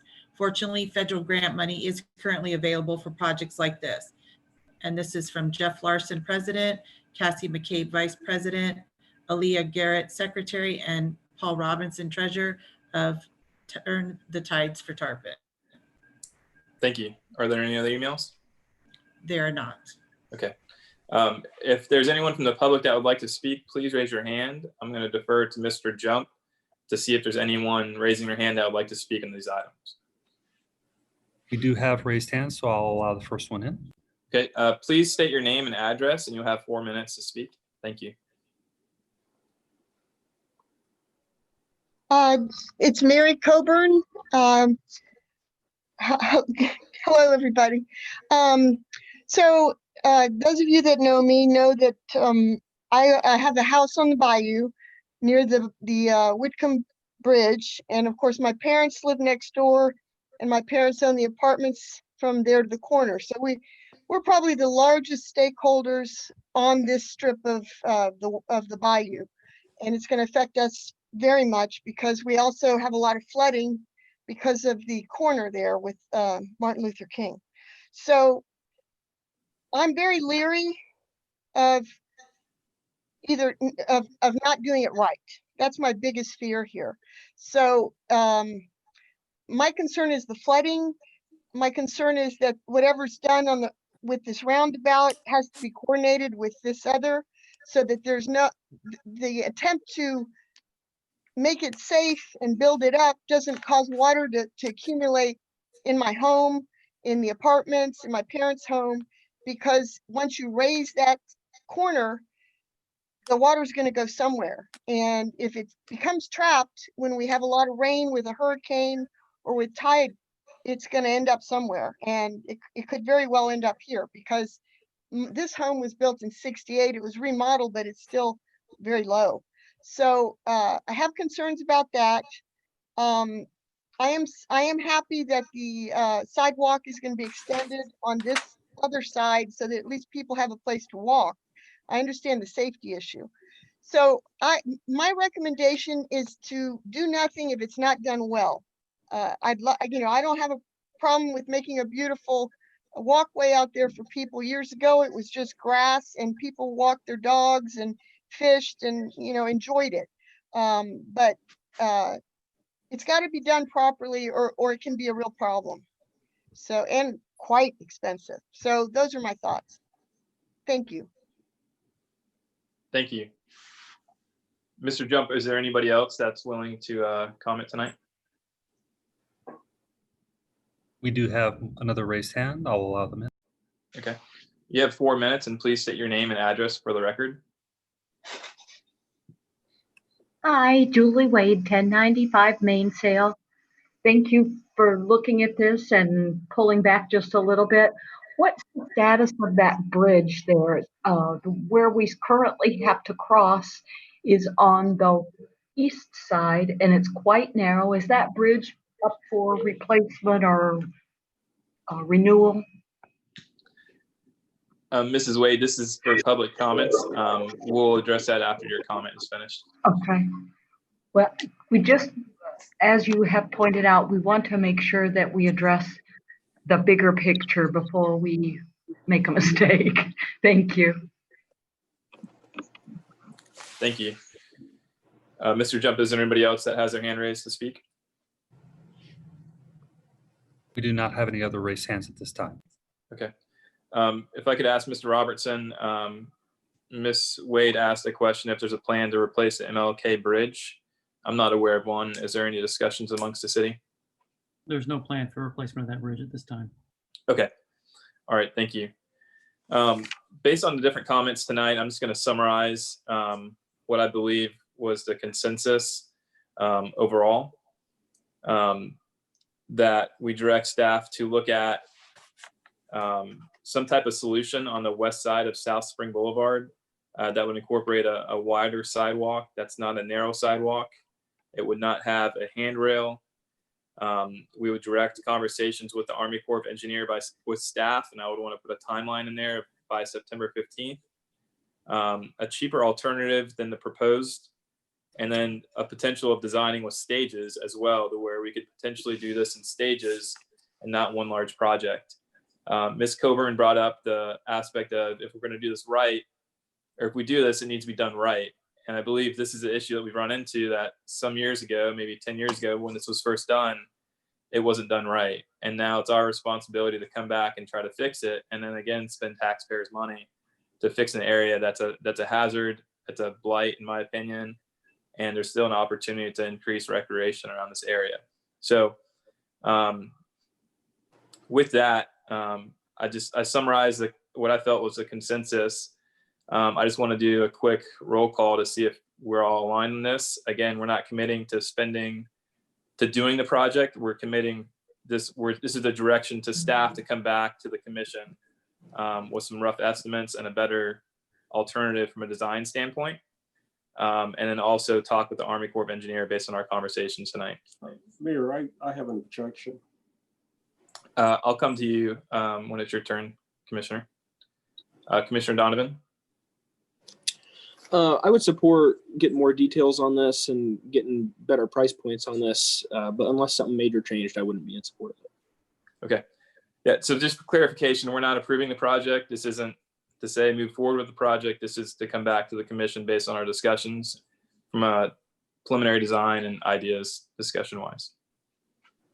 Commissioner Terrapini? So when you say come back to the commission, like based on what was said tonight, Vice Mayor, coming back to the commission just with more analysis on the project? Because based on what I heard tonight, it doesn't seem like there's much consensus until there's more to digest, which I guess is maybe your point. Right. That's what I'm trying to say. Based on our conversations tonight and the backup that was provided by Mr. Robertson through Cardno, I feel there's really a need to have a better understanding of what this project can be and what it could look like and cost-wise. There's multiple individuals that had concerns about cost. And so that's one of the reasons I want to ask the staff to look at that closer. Again, the areas where cheaper alternatives from proposed, design with stages. This would be crossing the bridge into the green area. Direct conversation with staff with Army Corps of Engineers on what options can be done, and then come up with a alternative solution than what was proposed based on our discussion. So that would be some type of sidewalk with no railing.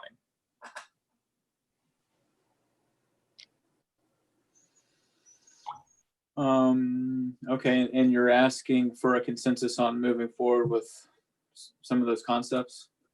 Yeah, so what we have to do is we have to direct staff to come back, because staff won't work on that unless we have a consensus amongst the board, at least 3 of us, to say we'll come up with these ideas that we talked about tonight and please come back with it.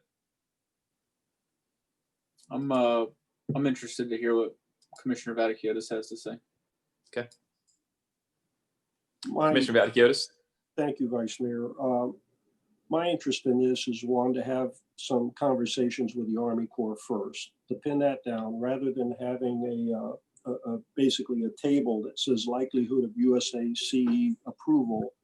I'm not sure exactly what that means. So I'd like to have some more formal conversations between the staff and the Army Corps concerning this, as far as what they were willing to accept, whether it's a structural slab or a raised deck or whatever, so we can eliminate those before staff embarks on any kind of spending time on designs and things of that nature. That's number one. Number two, we did talk about the roundabout. Although that's not my favorite project, we heard a whole lot about it from the residents on this. But a big part of that roundabout was the flood control in that area. Nothing has been done in that regard. So I'm not sure how you can come up with any kind of a design, whether it's a sidewalk or anything like that, without taking into account flooding. So I would like, in addition to having a conversation with the Army Corps, for the city staff to come up with some resolution of coordinating both the flooding and whatever they would propose to do based on conversations with the Army Corps.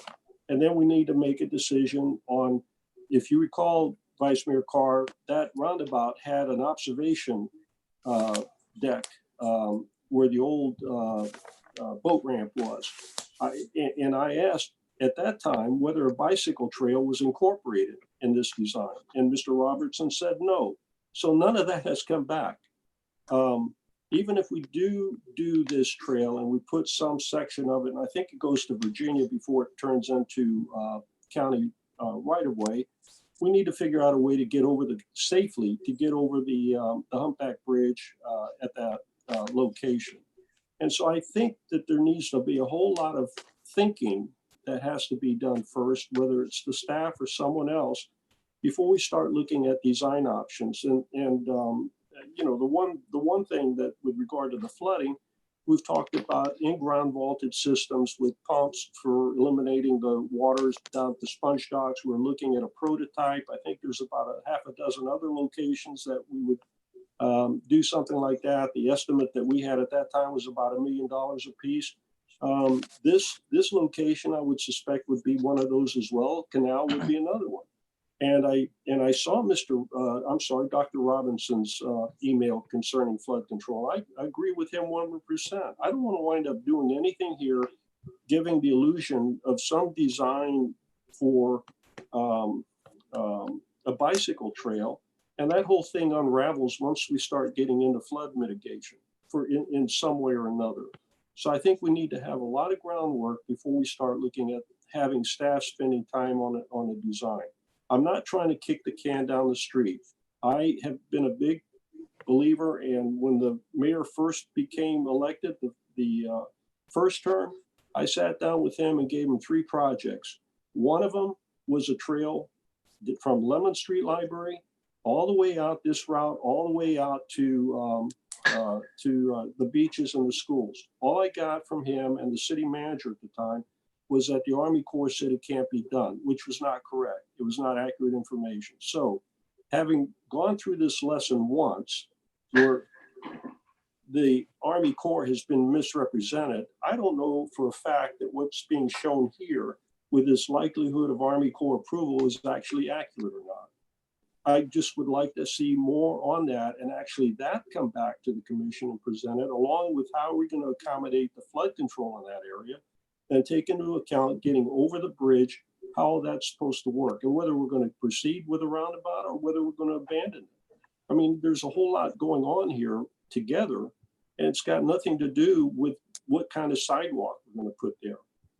That's my point. That's an engineer's perspective, by the way. It's just not a casual observation. Thank you. Thank you. So coming out of this, I would like to have at least some direction. We're either going to drop it entirely, or we'd have some type of hybrid, or we'd move forward with something. So based on what I heard from Commissioner Vaticiotis is that a discussion with the Army Corps and engineer would be an important thing to have, and figure out some type of design aspect of the flooding and proposed roundabout, how that would be tied in with the potential sidewalk on the South Spring Boulevard. Is that correct?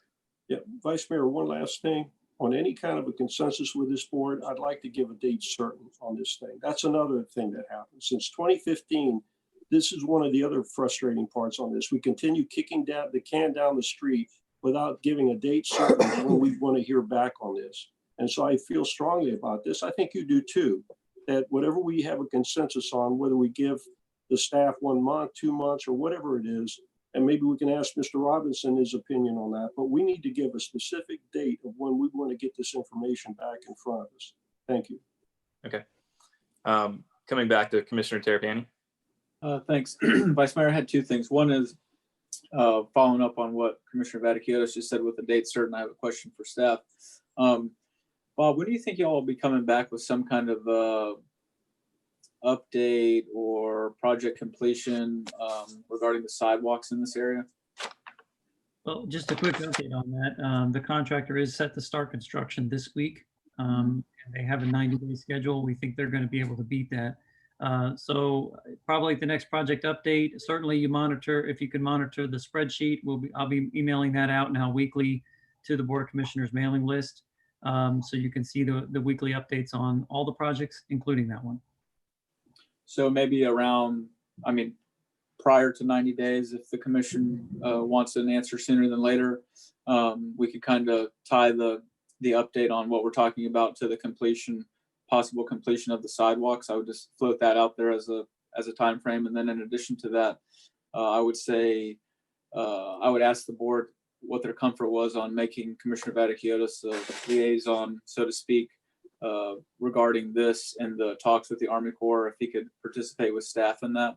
I think that would be a good person to have as liaison to the board to try and, keep us abreast periodically as the board and the staff has discussions with the Army Corps on this. Commissioner Vaticiotis, is that something that you would be willing to do?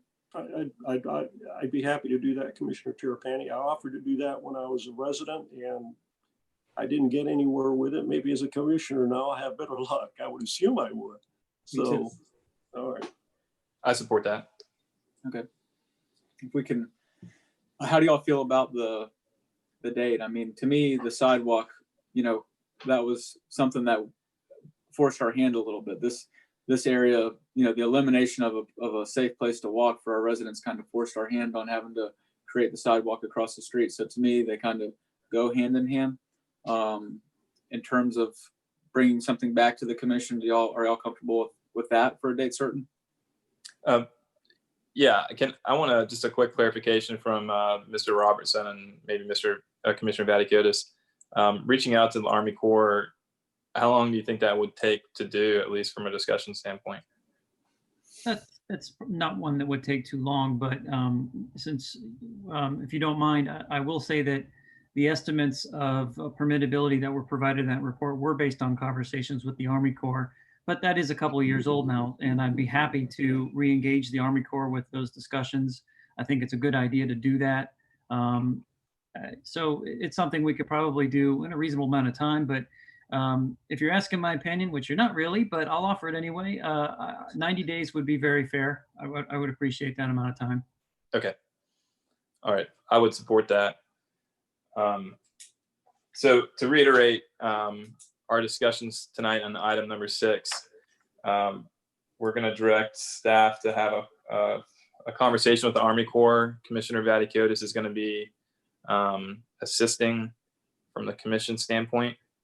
And then also staff would look at how this would tie into flooding issues at the end of MLK and South Spring Boulevard at the MLK Bridge, and how it potentially could tie into the roundabout that was proposed as well. Does that pretty much tie our conversation up or wrap it up? Mayor, yes, I'd like to establish the first meeting in November for report. That's about 90 days. And I think that report should include not only the Army Corps' comments, but also what we're going to do about flooding, and also in that area, and also discuss the bridge, and also have some information back from the county as far as what they're interested or in participating. Like I said, there's a lot of moving pieces on this thing, and I think it all needs to be wrapped together. And I think at that time we can make a decision on the direction that we want to go. And I think, and that's when I think that whoever is going to do the design on this might have something that they can sink their teeth in. Okay. Is there any objection from the other commissioners? Commissioner Donovan? No objection for me. If it's just an information-based thing, I'm fine with that. Okay. Commissioner Terrapini? Good with that. Okay. Police chief and the acting city manager, is that clear? Yeah, I think it's pretty clear. So again, Commissioner Vaticiotis will be the board liaison with staff to work with the Army Corps to evaluate different design options. You also want to look at flooding in the area, tied into the roundabout project, what Mr. Vaticiotis mentioned, the bridge, and then engage in the county to see what kind of interest they may have in furthering this project, correct? I think that's correct, yeah. Okay. Thank you. Commissioner Vaticiotis, thanks for bringing your expertise from the engineering side and your passion for seeing this area done correctly. So thank you. Thank you, Mayor. And I again regret my tone, but this has been a very frustrating thing for me, as I'm sure it has been. It's been for all of you and also the surrounding neighborhood. So. Yeah. Okay. Thank you very much. Let's go ahead and move on to the discussion number 7. This is a critical facility hardening grant. Is Mr. Smith on the line still? Yes, I'm here. Okay. Hey, Mr. Smith. This came up from an email that you forwarded to the board, and I dug into a little bit deeper. So first, I want to say thank you to your staff and thank you for your leadership and assisting with this. And this, I believe, is going through the Florida Economic Department of some sort for a grant request. Is that right? That's right, the Florida Department of Economic Opportunity. Okay, great. Thank you. So I want to just have this a discussion standpoint with the commission. Our city staff has put together some great grant applications with the city hospital and also the water distribution plant and the water reclaimed water plant. And since it seems to be within sunshine law, I'd like Mr. Smith just to do a high level of what these applications were, and then get a consensus from the board to say, let's go ahead and put a letter together to the director of this department and in favor of that. The Board of Commission is in favor of these grants. And also, secondly, I'd like to reach out to the Pinellas County representations as well and our state representative and ask for their support as well in this. And this needs to be done this way just because it would prevent sunshine violations. So, Mr. Smith, if you could just give us a high level of these grant applications. Sure, I'd be happy to.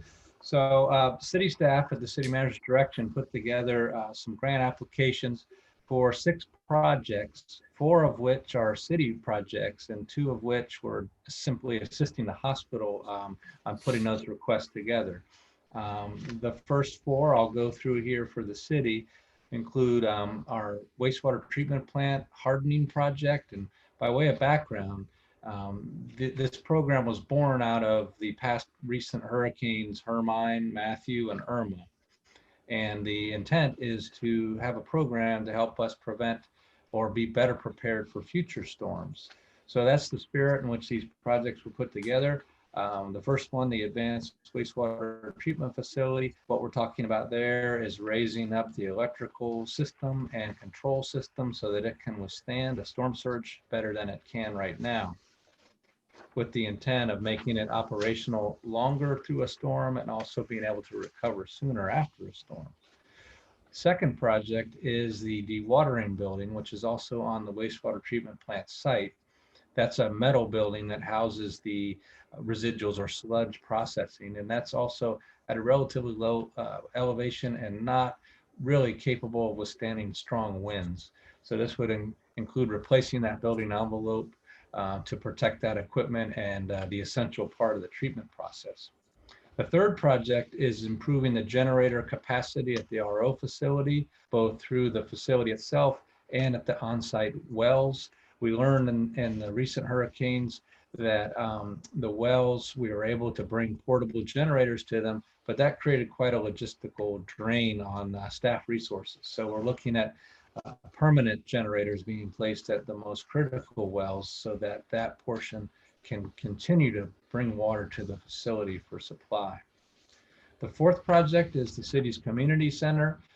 And the idea here is that is an employee shelter, and that building could be improved to withstand stronger storms, and that would be that project. The last 2 are the hospital projects, and one is to provide a generator-powered air conditioning system so the entire facility could be still usable without power. And then the second project for the hospital is their exterior building skin replacement, where this would help make that building more resistant to high winds. Those are the 6 projects. Mr. Smith, thank you for sharing a high level on that. Again, thank you to your staff. So this is just more of an informal discussion that I wanted to bring before the board. If you had any questions for Mr. Smith, and also to ask for a consensus to put together a letter to this department in the state of Florida. Commissioner Terrapini, do you have any questions? Paul, regarding the grant, is it I'm sorry, I had to step out for a minute. Is it a matching grant, or are the funds, it's just, tell me about the aspects of the funding for the grant. Yes, there's a matching component, but I can tell it's a very small part of the total request. For example, many of these project requests are in the $2 million range each, and the match for the city ranges somewhere between $25,000 to $240,000, depending on the project. I can also tell you that these matching amounts are already in our CIP long-range plan, so we'd be able to work the project order in order to accommodate those if we're successful. And then you touched on a couple of the hospitals projects, and you said that I guess our staff ran with their application. Is that what I heard? Yeah, we assisted and helped put the application in. Those projects are bigger project requests. The air conditioning generation project is about $7.5 million. Then they're asking for the whole project amount. In other words, they didn't have a match for that. And then the other project is nearly 20 million total, and they're looking to match about 4.3 of that for the building exterior. Regarding the city's contribution, that's just in kind with the applications, correct? For the hospital, yes. Gotcha. Okay. And then you mentioned that one of the matches for the city would be somewhere around 240. What project was that for? That's the operations building hardening project, where we would redo the electrical and control panels so that we can bring all that up to an elevation that could withstand more flooding. Is that currently in the CIP somewhere? some money's budgeted for that? Yes, and the reason is the facility was built in the 80s, and the electrical system actually has a life. These conductors, after being powered on and off over and over again, actually need to be replaced at some point. So that is in our plan in the years out. So this will be an opportunity for us to accomplish that and bring that infrastructure to a higher elevation at the same time. And what year is that in the CIP? I don't have it in front of me, but I believe it's a few years out. So what we would have to do if we're successful is move it up in time and look at other projects to move back, which is something we would normally do each year anyway, depending on what the needs are, reprioritizing. And as a percentage, the 240 is what of the project? It's a $2.4 million project. Okay, so, that's all I need to know. I don't need the percentage. Yeah. So you're talking about roughly 10%? Yes. Gotcha. Okay, thank you very much. You're welcome. Commissioner Donovan. Yeah, thank you, Vice Mayor. I don't have any questions. I just wanted to thank staff and the Vice Mayor for being proactive on this one. Appreciate it. Great. Commissioner Vaticiotis. Yes, Mayor, thank you. Mr. Smith, I'm familiar with what you've requested, so I really don't have any questions on that. I know each one's an individual grant, and how these are going to be ranked. Did we provide any kind of importance from the city on these, or we're just kind of made the application and seeing what comes out of it? Yeah, I don't have that information in front of me. I have the projects listed in the memo in an order, but I'm not sure that we presented them as a priority in that order. I can just say that we submitted that many project requests, and we're hopeful that we would get at least one. And who is this with again, as far as the money source? Is that the state or the federal government? It's the state. It's a state program, and I believe they're getting federal funding to administer. Right. And I think Vice Mayor Carr, this is one of those things that I think you're looking for a letter from the commission. Is that correct, to support these? That's correct. Individually or as a group, as a board? It would be as a board for the different projects, individual projects. Yeah, I agree with that. I wouldn't even have a problem doing it individually. I don't know that we would do a letter for each one. I don't know what your thoughts are on that, but what I'm trying to get at is that we probably need to figure that one out, as well as making sure that our state elected officials would understand which ones are our priorities. And I don't know whether they would have any wiggle room on this, but it would be good to know which ones we believe are the most important, and to try and provide that information as well. I think that would be very helpful to them. I know Representative Sprouse takes a lot of pride in pushing real hard on those things that we think are important. I know all of them are important, but some may be more important than the others from the city's perspective.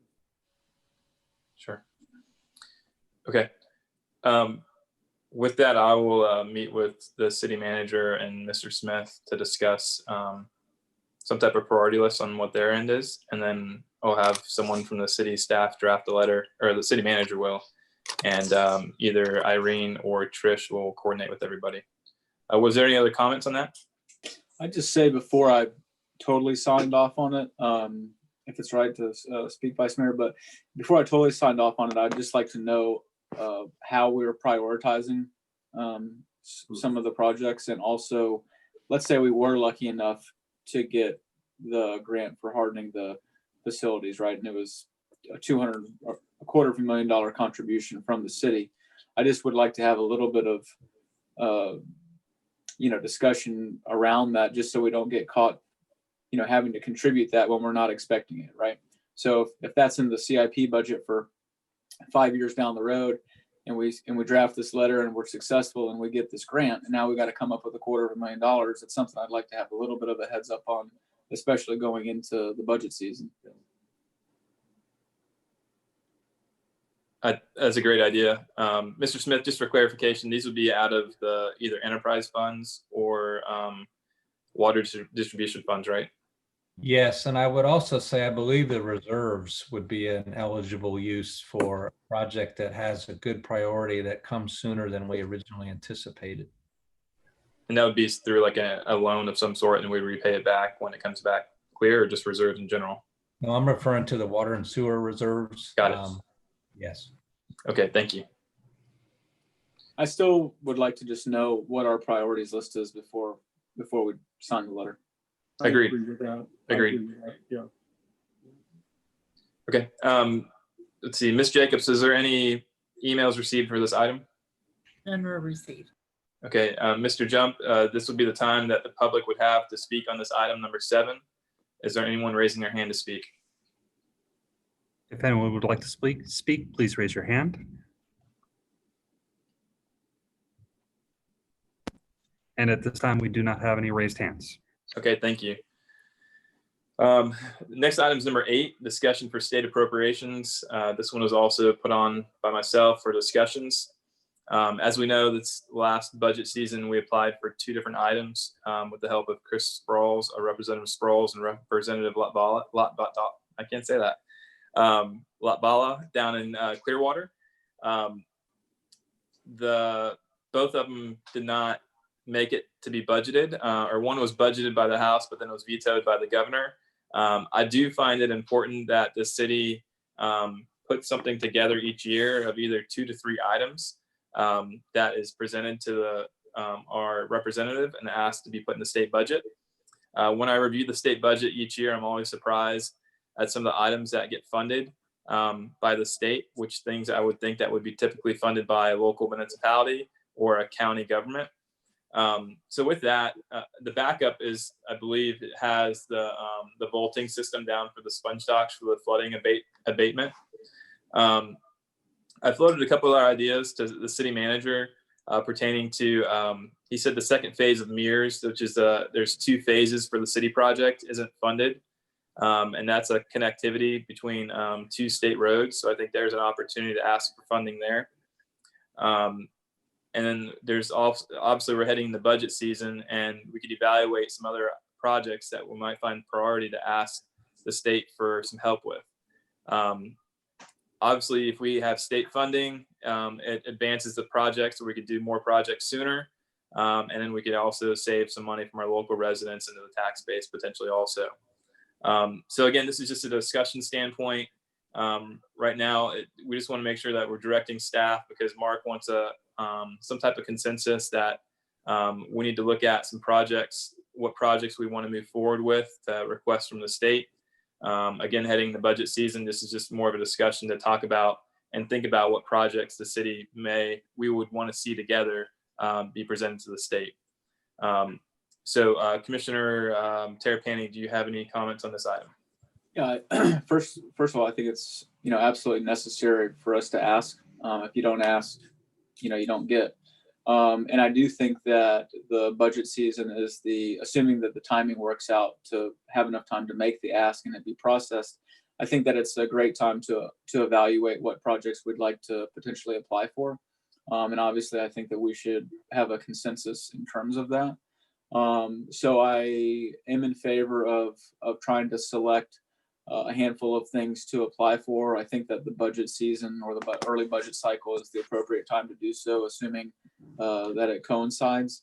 And in addition to that, I think it would be helpful for our discussion purposes, like you mentioned in your discussions with Mark, for staff to provide us, with some projects that are likely to be eligible for funding.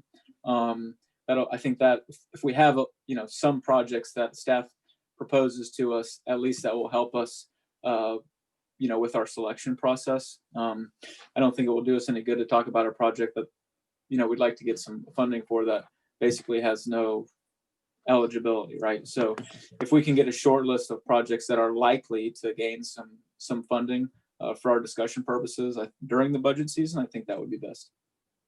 Thank you. Commissioner Donovan.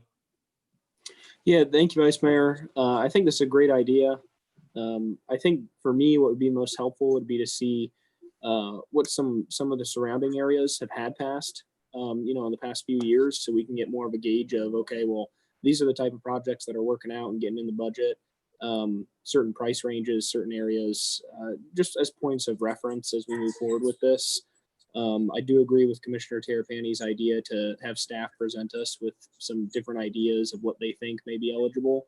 But I would definitely want to see some sort of summary from staff of our surrounding areas, what's getting passed each year for maybe the last 3 to 5 years, just so we have a point of reference to say, hey, these are the type of projects that might be the sweet spot for us to get. But I really appreciate you putting this on the agenda. I think it's a good idea. All right. Thank you. Commissioner Vaticiotis. Thanks, Vice Mayor. I don't know if Mr. Smith or Mr. Robertson could, I thought we were pursuing a couple already that we were turned down last year. We were reapplying to, I don't know if either one of them can speak to that. If they know, if one of them could weigh in on it. Yeah, we applied for 2 last year, Commissioner. The one being the flooding abatement that was in your backup, the other being the support for the extended turning basin dredge. And as you all know, we got approved for the extended turning basin dredge, which ultimately got vetoed. So it was just those 2. And the intention right now, as far as I'm aware, is to apply again for the flooding abatement project. The time frame being a November application time frame, which works out well for our budgeting purposes because we could budget what we might propose to be our share of the project. However, we decide that should be your cycle. Presumably for next July, when the state's fiscal year begins. That's when the funding would become available. So I'm sorry for the long answer to your question there, but No. That's fine. That's what I wanted to hear. It's the in-ground pumping system that we were talking about. That were the sponge docks was earmarked for that, I believe. And again, as I said before, there needs to be a discussion. The idea, from my perspective, is to use that as a prototype to see how well it's going to work for other areas similar to what we've got, local basins similar to the sponge docks, and see how that would work, for example, on South Spring Boulevard, Canal Street, some of these other areas that are important to you that we know that we have this flooding occurring. So that's one already. And then I guess we could ask staff to come up with 1 or 2 more. If we can get one, that'd be great, because that's a $1 million request. Is that correct for the in-ground system, the vaulted system? I think it's 1.7 million. Yeah, 1.7 million. That's a lot of money for the state to come up with for little old Tarpon Springs. So if we could get that, that'd be great. It'd make me feel really, really good. I'd like to see one. By the way, those systems are throughout South Pinellas County, Largo, St. Petersburg. They all have the same problems we do. We're just the only one that doesn't have one. So it would be good if we have one. And by the way, for you, for the 3 commissioners that are here this evening, I've told the city manager that it's getting to a point where if we don't get this money, we need to kind of do something else. We need to actually come up with our own money to fund one of these systems. Flooding is not going to go away. It's pervasive. I think it's a very serious problem in this town. We're the lowest city in Pinellas County, and it isn't going to change from what it is right now. So we need to get moving on this. And I think that would be a higher priority. The other thing too, Vice Mayor, and I got a little distracted with item 7, but for this one, it applies as well. I'd like for there to be a date certain established for both of those as well.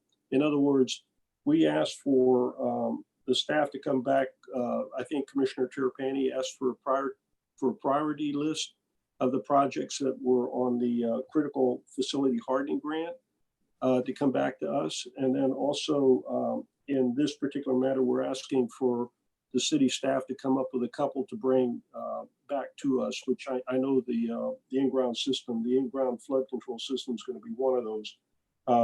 But I would think that perhaps in 2 weeks would be fair. Perhaps the first meeting in September, I guess at this point, would be a fair time for that report to come back. I'd like to hear at least some of that from the other commissioners. I don't want to just say they need to come back and let it go at that. I've learned my lesson too many times. We need to be specific on that. No, you're absolutely right. I believe that I agree with you completely, Commissioner Vaticiotis. There's actually 3 meetings, commission meetings in August with the special meeting that we're having today. So the last meeting in August is August 25th, and that's 1, 2, 3 weeks away.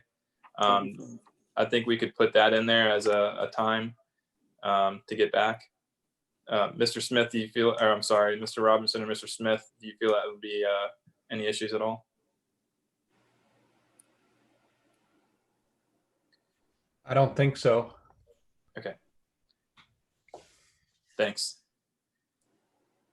Is there any other commission comments on this item? Okay. Ms. Jacobs, is there any emails on this item? We've received none. Okay. Mr. Jump, is there anybody with their hands raised that are willing to speak on this item? At this time, we do not have any raised hands. Okay. So far, I think, are hitting our earliest meeting so far of the year. Let's keep it going. We'll go to staff comments. Acting City Manager.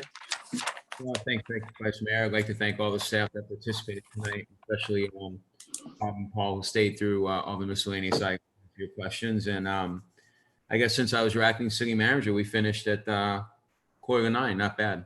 Thank you. Okay, now we're going to go to the police chief. Police chief, you have any comments? Wow, you got me twice on that one. No comments. Thank you. Okay. Ms. Jacobs? No comments, thank you. Okay, great. Mr. City Attorney? Nothing for me, except this whole substitute thing seems to keep things going along. Thank you for being here tonight. Sure, you have a good night. We'll go to board comments. Commissioner Terrapini? I don't have any comments, Mayor. I appreciate y'all willingly excusing me from my family emergency, so I'm grateful for that. Thank you very much. You're welcome. Commissioner Donovan? Yeah, thank you, Vice Mayor. I just wanted to thank you for filling in while the mayor's away. And same thing to you, Chief Cochin, for being the acting city manager. While Mark's been gone, you both have done a great job. And then also, I just want to address some comments tonight made by Commissioner Vaticiotis, mentioning the words reckless spending and no vision earlier. Those are two comments that I made in the past few meetings, so I can only assume that they were in reference to comments that I made. So I did just want to clear the air. We rushed through 2 land deals over the course of a couple of months, which are going to end up totaling around $2.5 million. So that's where the reckless spending comment comes from. And one of which we're going to ballot with, and we don't know what we're going to do with it. So that's where the no vision comment comes from. But I really want to emphasize that I've never accused any individual of anything, because I know that we act as a board for better or worse. So we're making these decisions as a board. We're making our mistakes as a board. We're making positive changes as a board. So I did want to clear the air with you and just say that, there's nothing personal about it. I just feel as though our decisions lately have reflected those comments, and I stand by them. Thank you. Commissioner Vaticiotis? Well, I appreciate those comments, Commissioner Donovan, but quite frankly, if the residents want to perform reckless spending, that's their choice to do. And all this commission is doing is posing the question to the residents. And I'm sure that information, accurate information, is going to be provided to them of what these projects mean to each of them. And if they choose not to do it, that's fine. If they choose to do it, I don't call that reckless spending.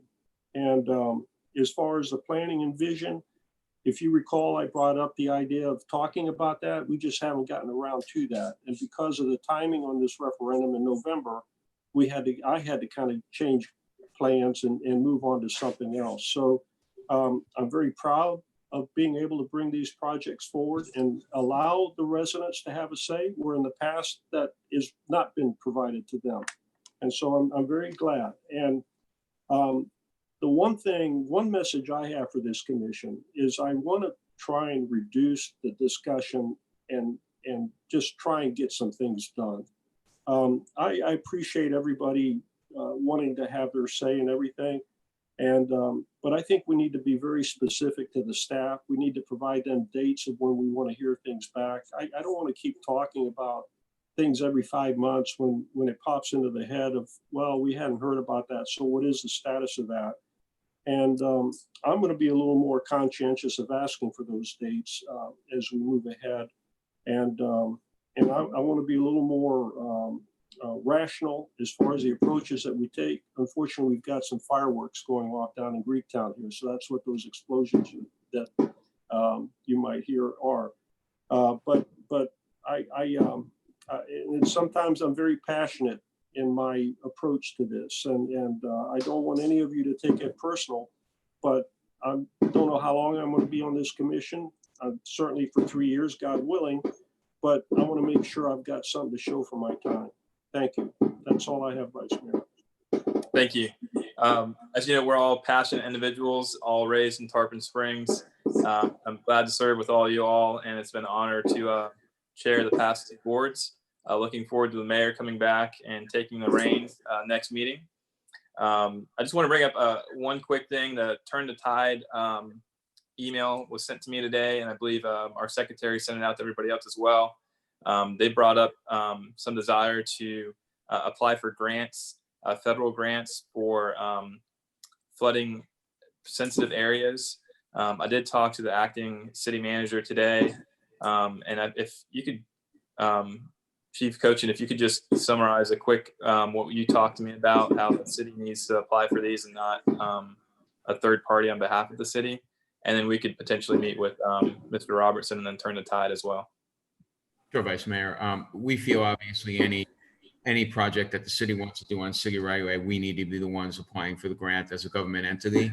Of course, and Vice Mayor, we talked about the Sustainability Committee and the partnerships there and the vision that they may have, but obviously you can work with any group, and I think those groups are passionate about, environmental change and working in these areas. There's no reason why we can't listen and partner with them, but when it really comes to applying for the grants as a government entity, we need to take the lead on that. Okay. Thank you. Again, I just want to say thank you to everybody and all the staff that were involved in tonight's meeting and for the special meeting. This meeting is adjourned for the special meeting at 8:50. Hope you have a great night. Night, everybody.